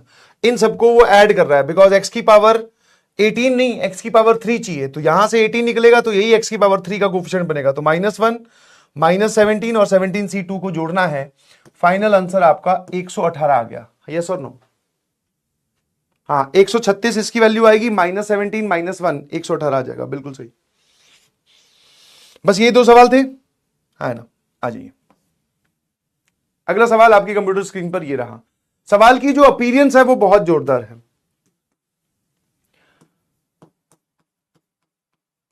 सवाल की जो अपीयरेंस है वो बहुत जोरदार है बिकॉज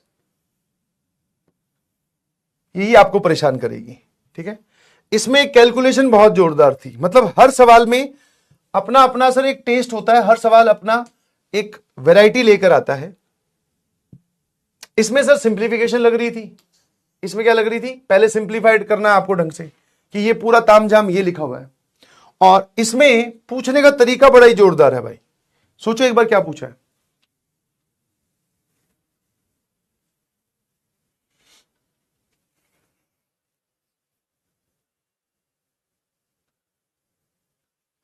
हाँ बाकी वो जो 3D और वेक्टर के क्वेश्चन थे वो हम नेक्स्ट क्लास में डिस्कस करेंगे, वो एज इट इज होमवर्क है।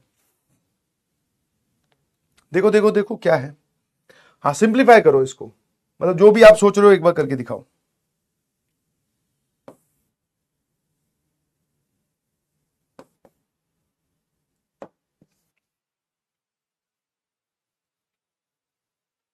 है ना। The sum of the coefficients of the all even powers of x in the product of this is 61. Find the value of n. वो बोल रहा है कि अगर मैं इन दोनों को मल्टीप्लाई कर दूं तो जितनी भी इवन पावर्स ऑफ x आएंगी उनका जो सम है, उनका जो सम है वो 61 है। तो बताओ n क्या है ना।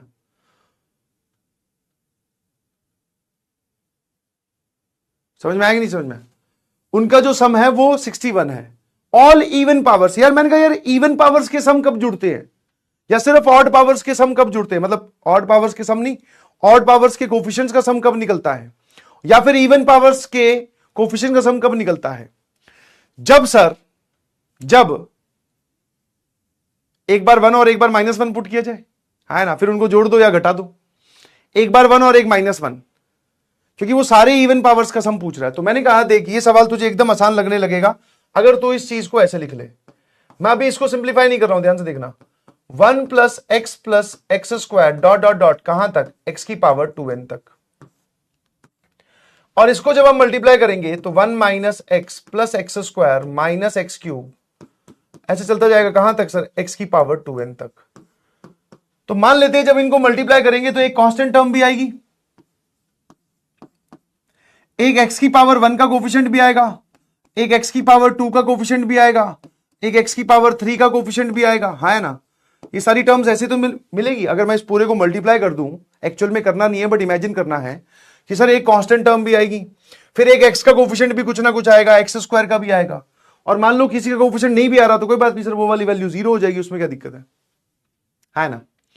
अब मेरी बात ध्यान सुनना, लास्ट टर्म सबसे बड़ी टर्म कौन सी होगी, सबसे बड़ी टर्म या सबसे बड़ी पावर क्या बनेगी, जब सर इस ब्रैकेट की सबसे बड़ी पावर और जब इस ब्रैकेट की सबसे बड़ी पावर मल्टीप्लाई होगी तो x की पावर 4n सबसे बड़ी जनरेट होगी, और जिसका कोफिशिएंट आप a4n बोल सकते हो, है ना। अब मैंने कहा मुझे सिर्फ इवन पावर्स का सम चाहिए, इवन पावर्स के कोफिशिएंट्स का सम चाहिए, मतलब मुझे चाहिए ये वाली चीज a0 + a2 + a4, इन सब का सम करते करते कहां तक, a4n तक। मैंने कहा ये वाला जो सम है, ये सम मुझे दे रखा है 61, sum of all the even powers of x के कोफिशिएंट्स का सम, है ना। तो भैया कभी आपको सिर्फ इवन पावर्स या सभी कभी ऑड पावर्स के कोफिशिएंट का सम चाहिए हो तो प्रोसेस इज वेरी सिंपल। एक बार आप इसमें x की जगह 1 पुट कर दो। अब मुझे एक बार बताओ, x की जगह 1 पुट करते ही यहां क्या सीन बनेगा?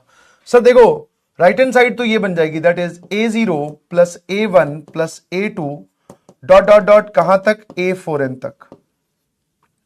इस तरफ क्या बनेगा सर? सर ये टोटल टर्म्स कितनी, अगर 1 से लेकर आप x की पावर 1 से लेकर 2n तक देखो तो 2n टर्म्स होती। बट सर इसमें अगर आप x की वैल्यू 1 पुट करोगे तो ये आ जाएगा 2n प्लस 1। मैंने कहा ठीक है भाई। फिर मैंने कहा यार ये क्या आ जाएगा? सर ये आ जाएगा 1, है ना, ये क्या आ जाएगा 1। क्यों? मैंने कहा ध्यान से देखिए क्या लिखा हुआ है। अगर आप x की वैल्यू 1 पुट करोगे तो 1 माइनस 1, फिर अगली वैल्यू 1 माइनस 1, फिर अगली वैल्यू 1 माइनस 1, ऐसे करते करते से लास्ट में एक 1 बच जाएगा। क्योंकि टोटल नंबर ऑफ टर्म्स क्या है, आप टोटल नंबर ऑफ टर्म्स की बात करो तो total number of terms odd है। तो प्लस 1 से शुरू करते हुए कितनी भी ऑड टर्म्स लिख लो, मान लो आपने ये 5 टर्म्स लिख ली, ऑड नंबर ऑफ टर्म्स, तो सर ये कैंसिल हो जाएगा, एक बचेगी, है ना, तो ये वैल्यू आ जाएगी 1। सही है क्या? अब आप इस पूरे में x की जगह -1 पुट कर दो। तो जैसे ही x की जगह -1 पुट करोगे तो ये वाला जो अब ब्रैकेट है वो ऐसा ही दिखाई देने लगेगा। मतलब ऐसा ही दिखाई देने लगेगा, मतलब कि जैसे आपने x की वैल्यू इसमें 1 पुट की थी तब जो सीन हुआ था वही अब x की वैल्यू -1 पुट करने पर यहां पर सीन क्रिएट हो जाएगा। इसकी वैल्यू आएगी 1 और इसमें x की जगह -1 पुट करते सर ये हो जाएगा 2n प्लस 1। और सर यहां कितना बन जाएगा? This is a0 minus a1 plus a2 minus a3 कहां तक सर? a4n तक। अब जोड़ दे भाई। जैसे ही दोनों को ऐड किया सर ये कितना हो जाएगा? This is 4n plus 2, this is 2 times a0 plus a2 plus a4 till a4n। खत्म। सर इसकी वैल्यू आपको दे रखी है कितनी? 61। 61 इंटू 2, पहले तो एक काम करो सर 2 से डिवाइड ही कर दो, तो यहां पे आ जाएगा 2n plus 1 is equal to 61। Sir n की वैल्यू आ गई 30। n की वैल्यू कितनी आ गई सर? 30। आसान है। तो मतलब सर ये भी एक लिखने का तरीका है। कई बार आपको सवालों में दिया होता है बट कई बार आप खुद भी लिख सकते हैं, कई बार आप खुद भी लिख सकते हैं, है ना।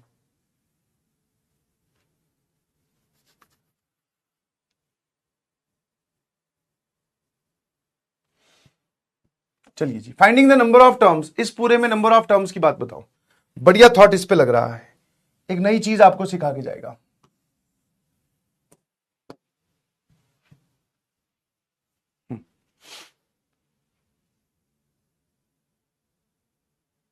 MJO, बहुत बढ़िया यार, बहुत बढ़िया, शाबाश।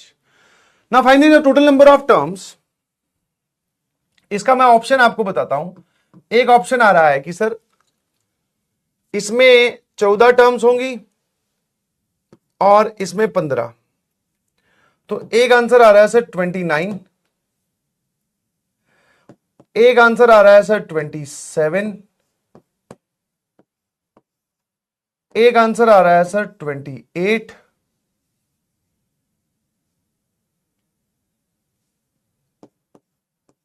और एक आंसर आ रहा है सर आपके पास में, सबसे बड़ी पावर कितनी जाएगी? हाँ 15।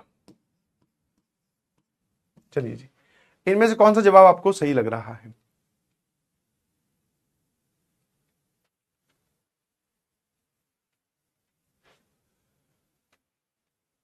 सोचो, बढ़िया चीज है। और इसको सोचने से पहले मैं आपसे एक छोटा सवाल पूछता हूं। एलिमेंट्री लेवल पर मैंने पूछा कि इस सवाल का जवाब देना भाई, कि इसमें कितनी टर्म्स आपको दिखाई दे रही हैं। यहां पर आपको नॉट का जवाब देना है। नॉट मतलब नंबर ऑफ टर्म्स, है ना। और फिर मैंने इसी चीज को ऐसे लिखा,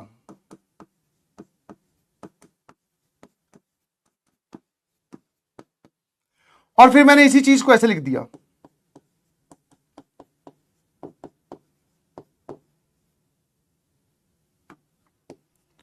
फटाफट आप नंबर ऑफ टर्म्स का जवाब दीजिए प्लीज।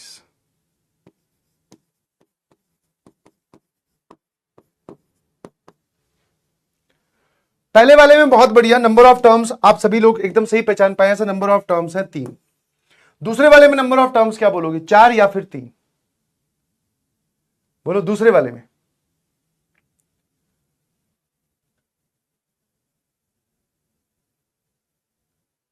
सभी में 3। आपने सभी में 3 क्यों बोला भाई? यहां पे तो नंबर ऑफ टर्म्स 1 2 3 और 4 दिख रही हैं।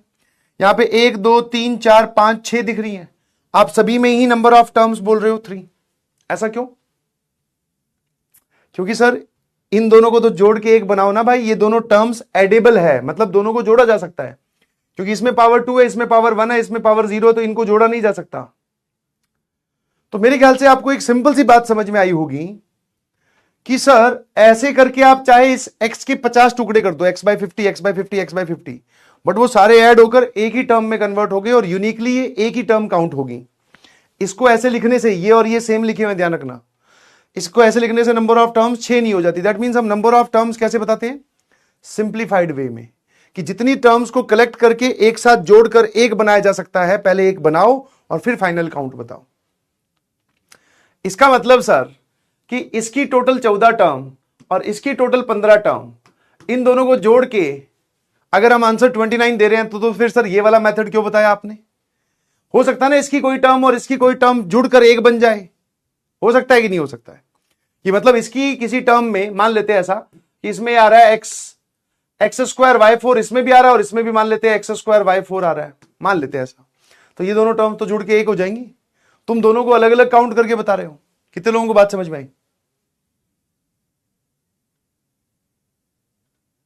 हाँ, तो अकॉर्डिंग टू दिस कॉन्सेप्ट, जो आपको एक छोटी सी बात मैंने एक छोटे से एग्जांपल से समझाई, जिसमें आपने एकदम सही पॉजिटिवली रिस्पॉन्ड किया, आपने सही जवाब दिया। तो अब बात आती है कि यह पता करना है कि इसकी और इसकी कौन सी दो टर्म्स मिलकर एक बन जाएंगी। तो मैंने इसकी जनरल टर्म आपको लिखने के लिए बोला, देखिएगा ध्यान से दोस्तों, दैट इज 13CR x की power 13 minus r y square की पावर r। और सर इसकी कोई भी जनरल टर्म आप लिखोगे, अब की बार मैं r नहीं लिख रहा हूं, k लिख देता हूं, 14CK x स्क्वायर की पावर 14 माइनस k और y की पावर k। अब आप एक बात बताओ कि दो टर्म्स जोड़ी कब जा सकती हैं? सर जब दोनों में वेरिएबल की डिग्री सेम हो, कोफिशिएंट तो चाहे कुछ भी हो, आप इन दोनों टर्म्स को जोड़ सकते हो, 2x माइनस 3x या प्लस 3x। 2 और 3 से हमें कोई लेना देना नहीं है, हम तो वेरिएबल की पावर देख रहे हैं। तो मैंने कहा अगर मैं सेम बनाना चाहता हूं, मतलब दोनों तरफ x की पावर सेम होनी चाहिए, तो जो x की पावर इसमें है और जो x की पावर इसमें है, इक्वेट कर दिया। That is 13 minus r is equal to 28 minus 2k। And क्यों सर? क्योंकि आप इन दोनों टर्म्स को भी नहीं जोड़ सकते। ध्यान रखना कि मान लो ये ऐसे लिख दिया और मैंने यहां लिख दिया 6x² y स्क्वायर, क्या इन दोनों टर्म्स को जोड़कर एक बना सकते हो? तो आंसर इज सर नो, दोनों की पावर सेम होनी चाहिए। तो x की पावर आपने इक्वेट की, बहुत अच्छी बात है, y की पावर भी इक्वेट करो, तो 2r। एंड का मतलब समझ में आता है, 2r is equal to k। अब यहां से r और k सॉल्व कर लो। सर k की जगह 2r रखा, तो दिस इज 28 माइनस 4r और ये आ जाएगा 13 माइनस r। ये इधर जाएगा बेटा, ये आ जाएगा 3r और ये इधर आएगा सर, ये हो जाएगा 15। r की वैल्यू आ गई सर 5। r की वैल्यू कितनी आ गई सर? 5। और सर इसमें k की वैल्यू कितनी आ जाएगी सर? 10। मतलब सर आप ये बोल सकते हो कि इसकी छठी टर्म, क्योंकि r की वैल्यू 5 आ रही है तो 6 टर्म, और इसकी जो 11वीं टर्म होगी उनमें x और y की पावर सेम होगी, है ना? x और y की जो पावर है वो क्या होगी? सेम होगी। क्या मेरी बात समझ में आई?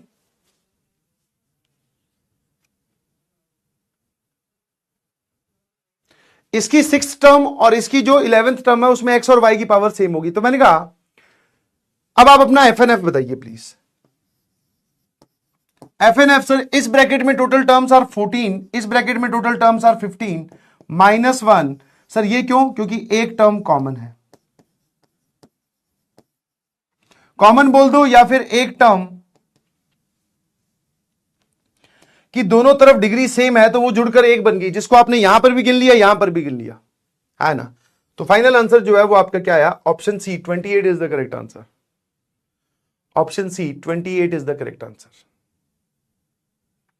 क्या सर और कोई टर्म जोड़ के सेम नहीं बन सकती? मैंने कहा बनती तो यहां से आर और के की वैल्यू आती ना भाई, हमने तो करके देख लिया।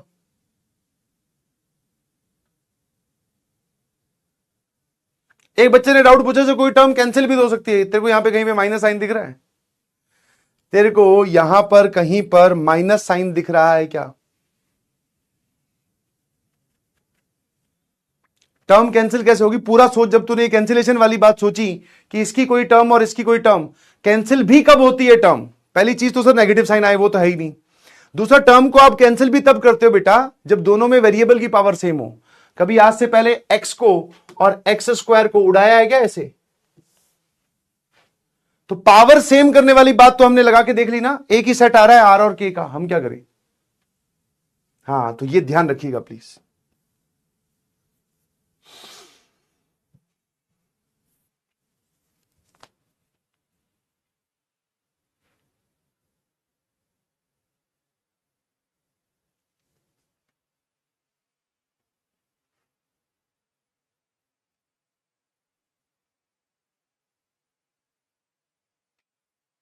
ठीक है,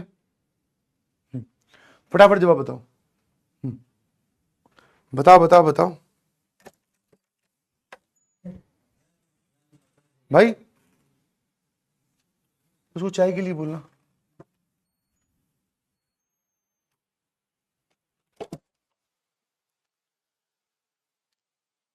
है ना, आ जाइए।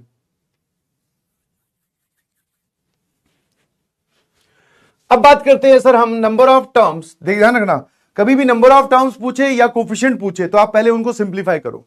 अब इसमें अगर मुझे सिंप्लीफिकेशन की बात आपको लगानी है, ध्यान सुनना, तो सिंप्लीफिकेशन में मैं क्या करूंगा सर, इसकी पावर 101 है, इसकी पावर 100 है, तो मैं पहले दोनों को मल्टीप्लाई करने के लिए पावर सेम कर लेता हूं। ये लिख दिया 1 प्लस एक्स, ये लिख दिया 1 प्लस एक्स की पावर 100, ताकि दोनों जुड़कर 101 हो जाए। और ये लिखा हुआ है बेटा x square plus 1 minus x की पावर 100। अब ध्यान से देखिए, इन दोनों को मल्टीप्लाई किया जा सकता है, और ये देख क्या लिखा हुआ अंदर, a plus b, a square plus b square minus a b. तो sir this is 1 minus x cube, sorry 1 plus x cube की power 100, 1 plus x. Total number of terms आप कितनी बोलोगे? बहुत सारे रैंडम तरीके, बिकॉज जब आपको सही जवाब नहीं पता होता ना, तो आपका दिमाग ऑटोमेटेड आंसर देता है। सर जैसे 101 टर्म इसकी और 2 टर्म इसकी, तो 101 इन प्लस 2, तो सर ये हो गया 103, है ना। या फिर सर 101 इसकी और 2 इसकी, तो 202 इंटू 2 कर दिया। कुछ भी चल रहा है रैंडमली, है ना। आपको ध्यान से सोच के जवाब देना है। मैंने क्या किया, पहले यहां तक सिंप्लीफाई किया, इसके बाद में इस पूरे ब्रैकेट को अंदर मल्टीप्लाई कर। सर ये आ जाएगा ये वाली चीज, और ये वाली टर्म आ जाएगी सर ये वाली चीज। अब ये सिनेरियो बिल्कुल वैसा ही बन गया जैसा पिछला था। ये सिनेरियो बिल्कुल वैसा ही बन गया कि दो एडिशन में आपको नंबर ऑफ टर्म्स बतानी है। मैंने कहा इसकी नंबर ऑफ टर्म्स कितनी होंगी, इसकी नंबर ऑफ टर्म्स हो जाएंगी सर 101। और कौन कौन सी पावर्स निकलेंगी हर एक टर्म में सर, या तो एक्स की पावर 0 या एक्स की पावर 3 या एक्स की पावर 6, ऐसे करते करते एक्स की पावर 300 तक आपके पास में सारी टर्म्स निकलेंगी। मैंने कहा इसके एक्सपेंशन में 101 टर्म्स है और सभी से x मल्टीप्लाई होगा, तो number of terms in this case are again 101। और अगर आप पूरे में मुझे बता पाओ कि x की कौन कौन सी पावर्स आपको दिखाई देंगी, सो इसमें से x की पावर 0 निकलेगी, वो x से मल्टीप्लाई होगी तो x की पावर 1। इसमें से x की पावर 3 निकलेगी, वो x से मल्टीप्लाई होगी तो x की पावर 4। फिर 6 निकलेगी, वो 1 से मल्टीप्लाई होगी x की पावर 1 से, तो ये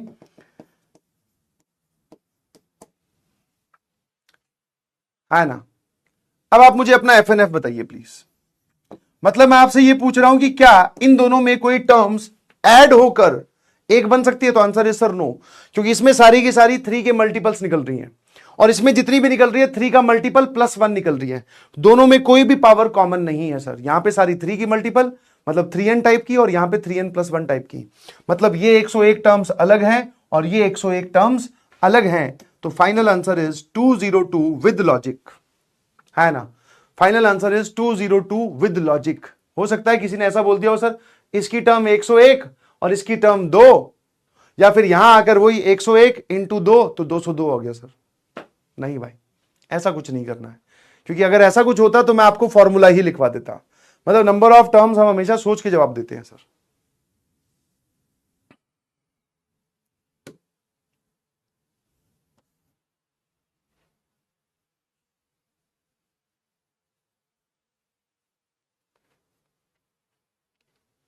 एसएमजी बहुत बढ़िया।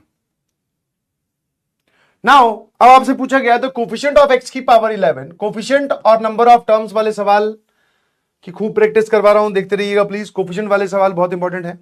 वो बोल रहे हैं इस पूरे एक्सपेंशन में एक्स की पावर 11 का कोफिशिएंट बताओ। और अब की बात 3 ब्रैकेट्स मल्टीप्लाई कर रखे हैं, हर एक ब्रैकेट को आप ध्यान से देखोगे सर, इस ब्रैकेट में जो बेसिक यूनिट है वो एक्स स्क्वायर है, तो मतलब जो भी पावर्स आपको निकलेंगी इसमें से वो एक्स की पावर 0, एक्स की पावर 2, एक्स की पावर 4, एक्स की पावर 8,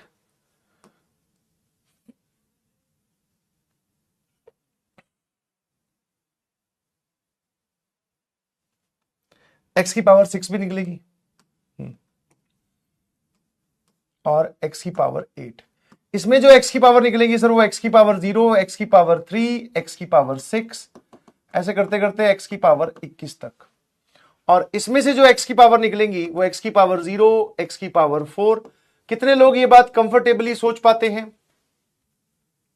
कितने लोग ये बात कंफर्टेबली सोच पाते हैं कि हाँ सर हमें दिख रहा है कि ये सब पावर्स निकलेंगी? बिकॉज आपने यहां पर ये एक्स की पावर 4 बिठा दिया। चाहो तो आप इसकी जनरल टर्म लिखकर भी सोच सकते हो कि बेसिक यूनिट वहां पर एक्स नहीं प्रेजेंट है, एक्स की पावर 4 प्रेजेंट है। अब एक्स की पावर 4 में कुछ भी लाकर रखोगे उसकी पावर में, तो वो 4 के मल्टीपल ही तो बनेंगे। कभी इस पूरे ब्रैकेट में से एक्स की पावर 5 आ सकती है क्या? नहीं सर, कभी नहीं आएगी, है ना।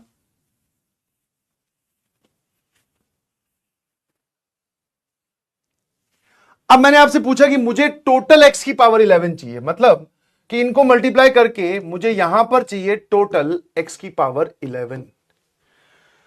तो सर अब हमारे पास में केस मेकिंग वाला काम आ गया। मतलब sir this is the question of nothing but case making. आपको केस बनाने आने चाहिए कि कौन से ब्रैकेट से कौन सी पावर निकालें और उन सभी को मल्टीप्लाई कर दें। मतलब पावर निकल के मल्टीप्लाई करने का मतलब वेरिएबल मल्टीप्लाई होते हैं, पावर्स तो ऐड होती हैं, कि सर यहां पर नेट एक्स की पावर 11 आ जाए। इस सवाल को अगर मैं दूसरी भाषा में डिकोड करके आपको बताऊं कि बेटा आपके पास कुछ 2 के मल्टीपल्स हैं, कुछ 3 के मल्टीपल्स हैं और कुछ 4 के मल्टीपल्स हैं, इनका एडिशन आपको 11 लेके आना है, कैसे सोचेंगे आप? है ना। तो केस मेकिंग बहुत ही सिंपल सी कहानी है। जब भी आपको कभी भी केस बनाने हो और आपको लग रहा हो कि सर थोड़ा गड़बड़ हो सकता है, तो आप एक काम करें, आप क्या करें, किसी भी एक ब्रैकेट को फिक्स कर दें, क्योंकि तीनों में एक साथ सोचना थोड़ा मुश्किल है। एक ब्रैकेट को फिक्स कर देते हैं।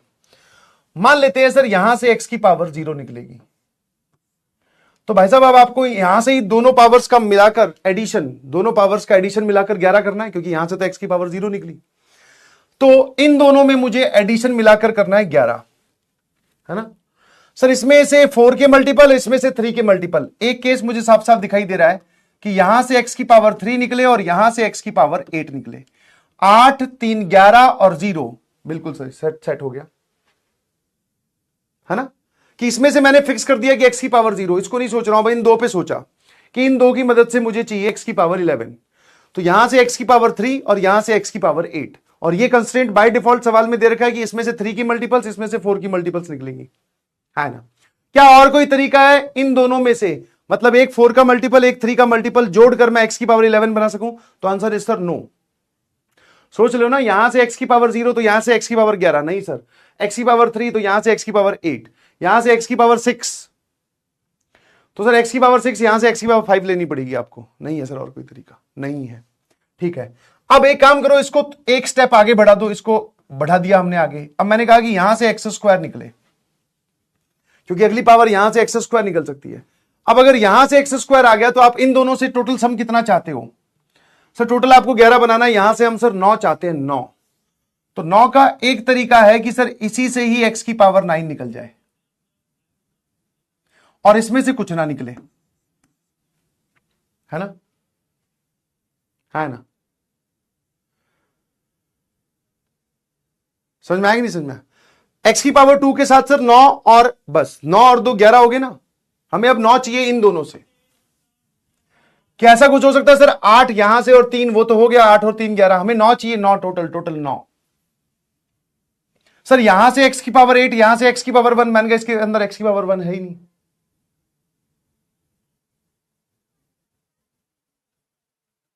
ठीक है, अब मैंने इसको थोड़ा और आगे बढ़ाया, यहां से अगली x की पावर क्या निकल सकती है सर, दैट इज 4।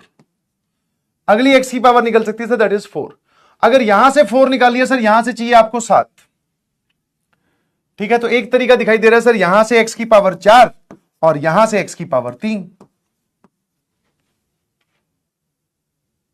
है ना। यहां पे 4 फिक्स करने के बाद 7 बनाना है। और कोई तरीका है सर, यहां से 6 यहां से 1 नहीं जी, यहां से 3 यहां से 4 वो हो गया सर, यहां से 9, मैंने कहा और कुछ नहीं है। फिर मैंने कहा और आगे चल भाई, x की पावर 6 को निकालते हैं सर, इन दोनों को मिला के x की power 5, that is not possible. यहां इन दोनों को मिलाकर x की power 5, that is not possible, है ना। कैसे? क्योंकि सर एक 4 का मल्टीपल है, एक 3 का मल्टीपल है, कैसे बनाओगे 5? ठीक है ना। अब चलिए सर 6 के बाद में x की पावर 6 के करस्पॉन्डिंग कुछ नहीं है, इसमें से और कौन सी पावर निकल सकती है सर, दैट इज x की पावर 8। 8 निकलेगी तो इन दोनों से हमें क्या बनाना है, 11। तो एक काम करो सर, यहां से x की पावर 3 और यहां से x की पावर 0। मैंने कहा और कोई तरीका है 11 बनाने का? और कोई तरीका नहीं है, खत्म। यही 4 केसेस है जिसमें मैंने काउंट करते वक्त एक को फिक्स किया।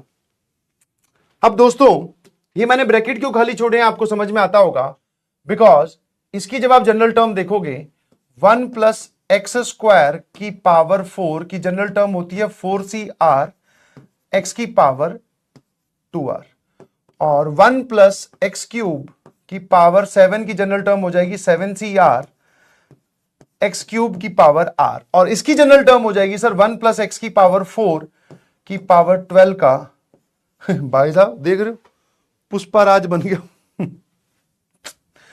है ना, 12cr x की पावर 4 की पावर r। चलिए भाई अब यहां पे वैल्यू पुट करते जाओ, कोफिशिएंट डिसाइड करते जाओ। पेपर में कैसे हो पाएगा ये तो भैया बहुत तगड़ा सवाल है सर। अगर आपको x की पावर 0 चाहिए इसके अंदर से, तो r की वैल्यू 0 पुट करोगे, कोफिशिएंट बनेगा 4c0।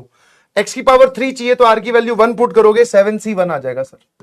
x की पावर 8 चाहिए इसमें से, तो r की वैल्यू 2 पुट करोगे सर, ये कितना आ जाएगा 12c2। x की पावर 2 का कोफिशिएंट चाहिए तो r की वैल्यू क्या पुट करोगे बेटा 1, 4c1। x की पावर 9 चाहिए, यहां से कितना पुट करोगे सर, r की जगह 3, 7c3, और सर ये आ जाएगा 12c0। x की पावर 4 चाहिए तो r की वैल्यू क्या पुट करोगे sir, that is 4c2। x की पावर 3 चाहिए सर, दैट इज 7c1। क्यों? क्योंकि यहां पे अगर आप r की वैल्यू 1 पुट करते हो तो x की पावर 3 बन जाएगी सर, यहां पे ये आ जाएगा 12c1। x की पावर अगर आपको यहां से 8 चाहिए तो आप r की वैल्यू 4 पुट करोगे, यहां से 3 चाहिए सर, यहां पे आप 1 पुट करोगे r की वैल्यू, और वहां पर आपको चाहिए 0 तो 12c0। चलिए भाई अब इन सभी को मल्टीप्लाई करके यहां पर कुछ ना कुछ x की पावर 11 आता जाएगा ऐसे, और फाइनली आप इन सबको ऐड करके आंसर दोगे, ऐड ऑल।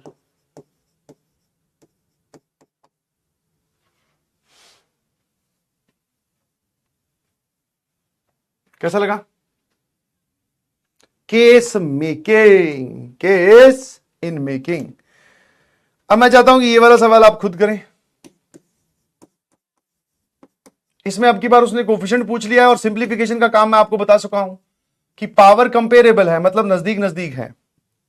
तो ऐसा सवाल जब आपको अभी थोड़ी देर पहले करवाया था, जब पावर नजदीक नजदीक थी, तो मैंने दोनों की पावर सेम बनाकर एक को मल्टीप्लाई कर दिया था। तो वही काम आपको यहां करना है और इसका आंसर आपको बताना है।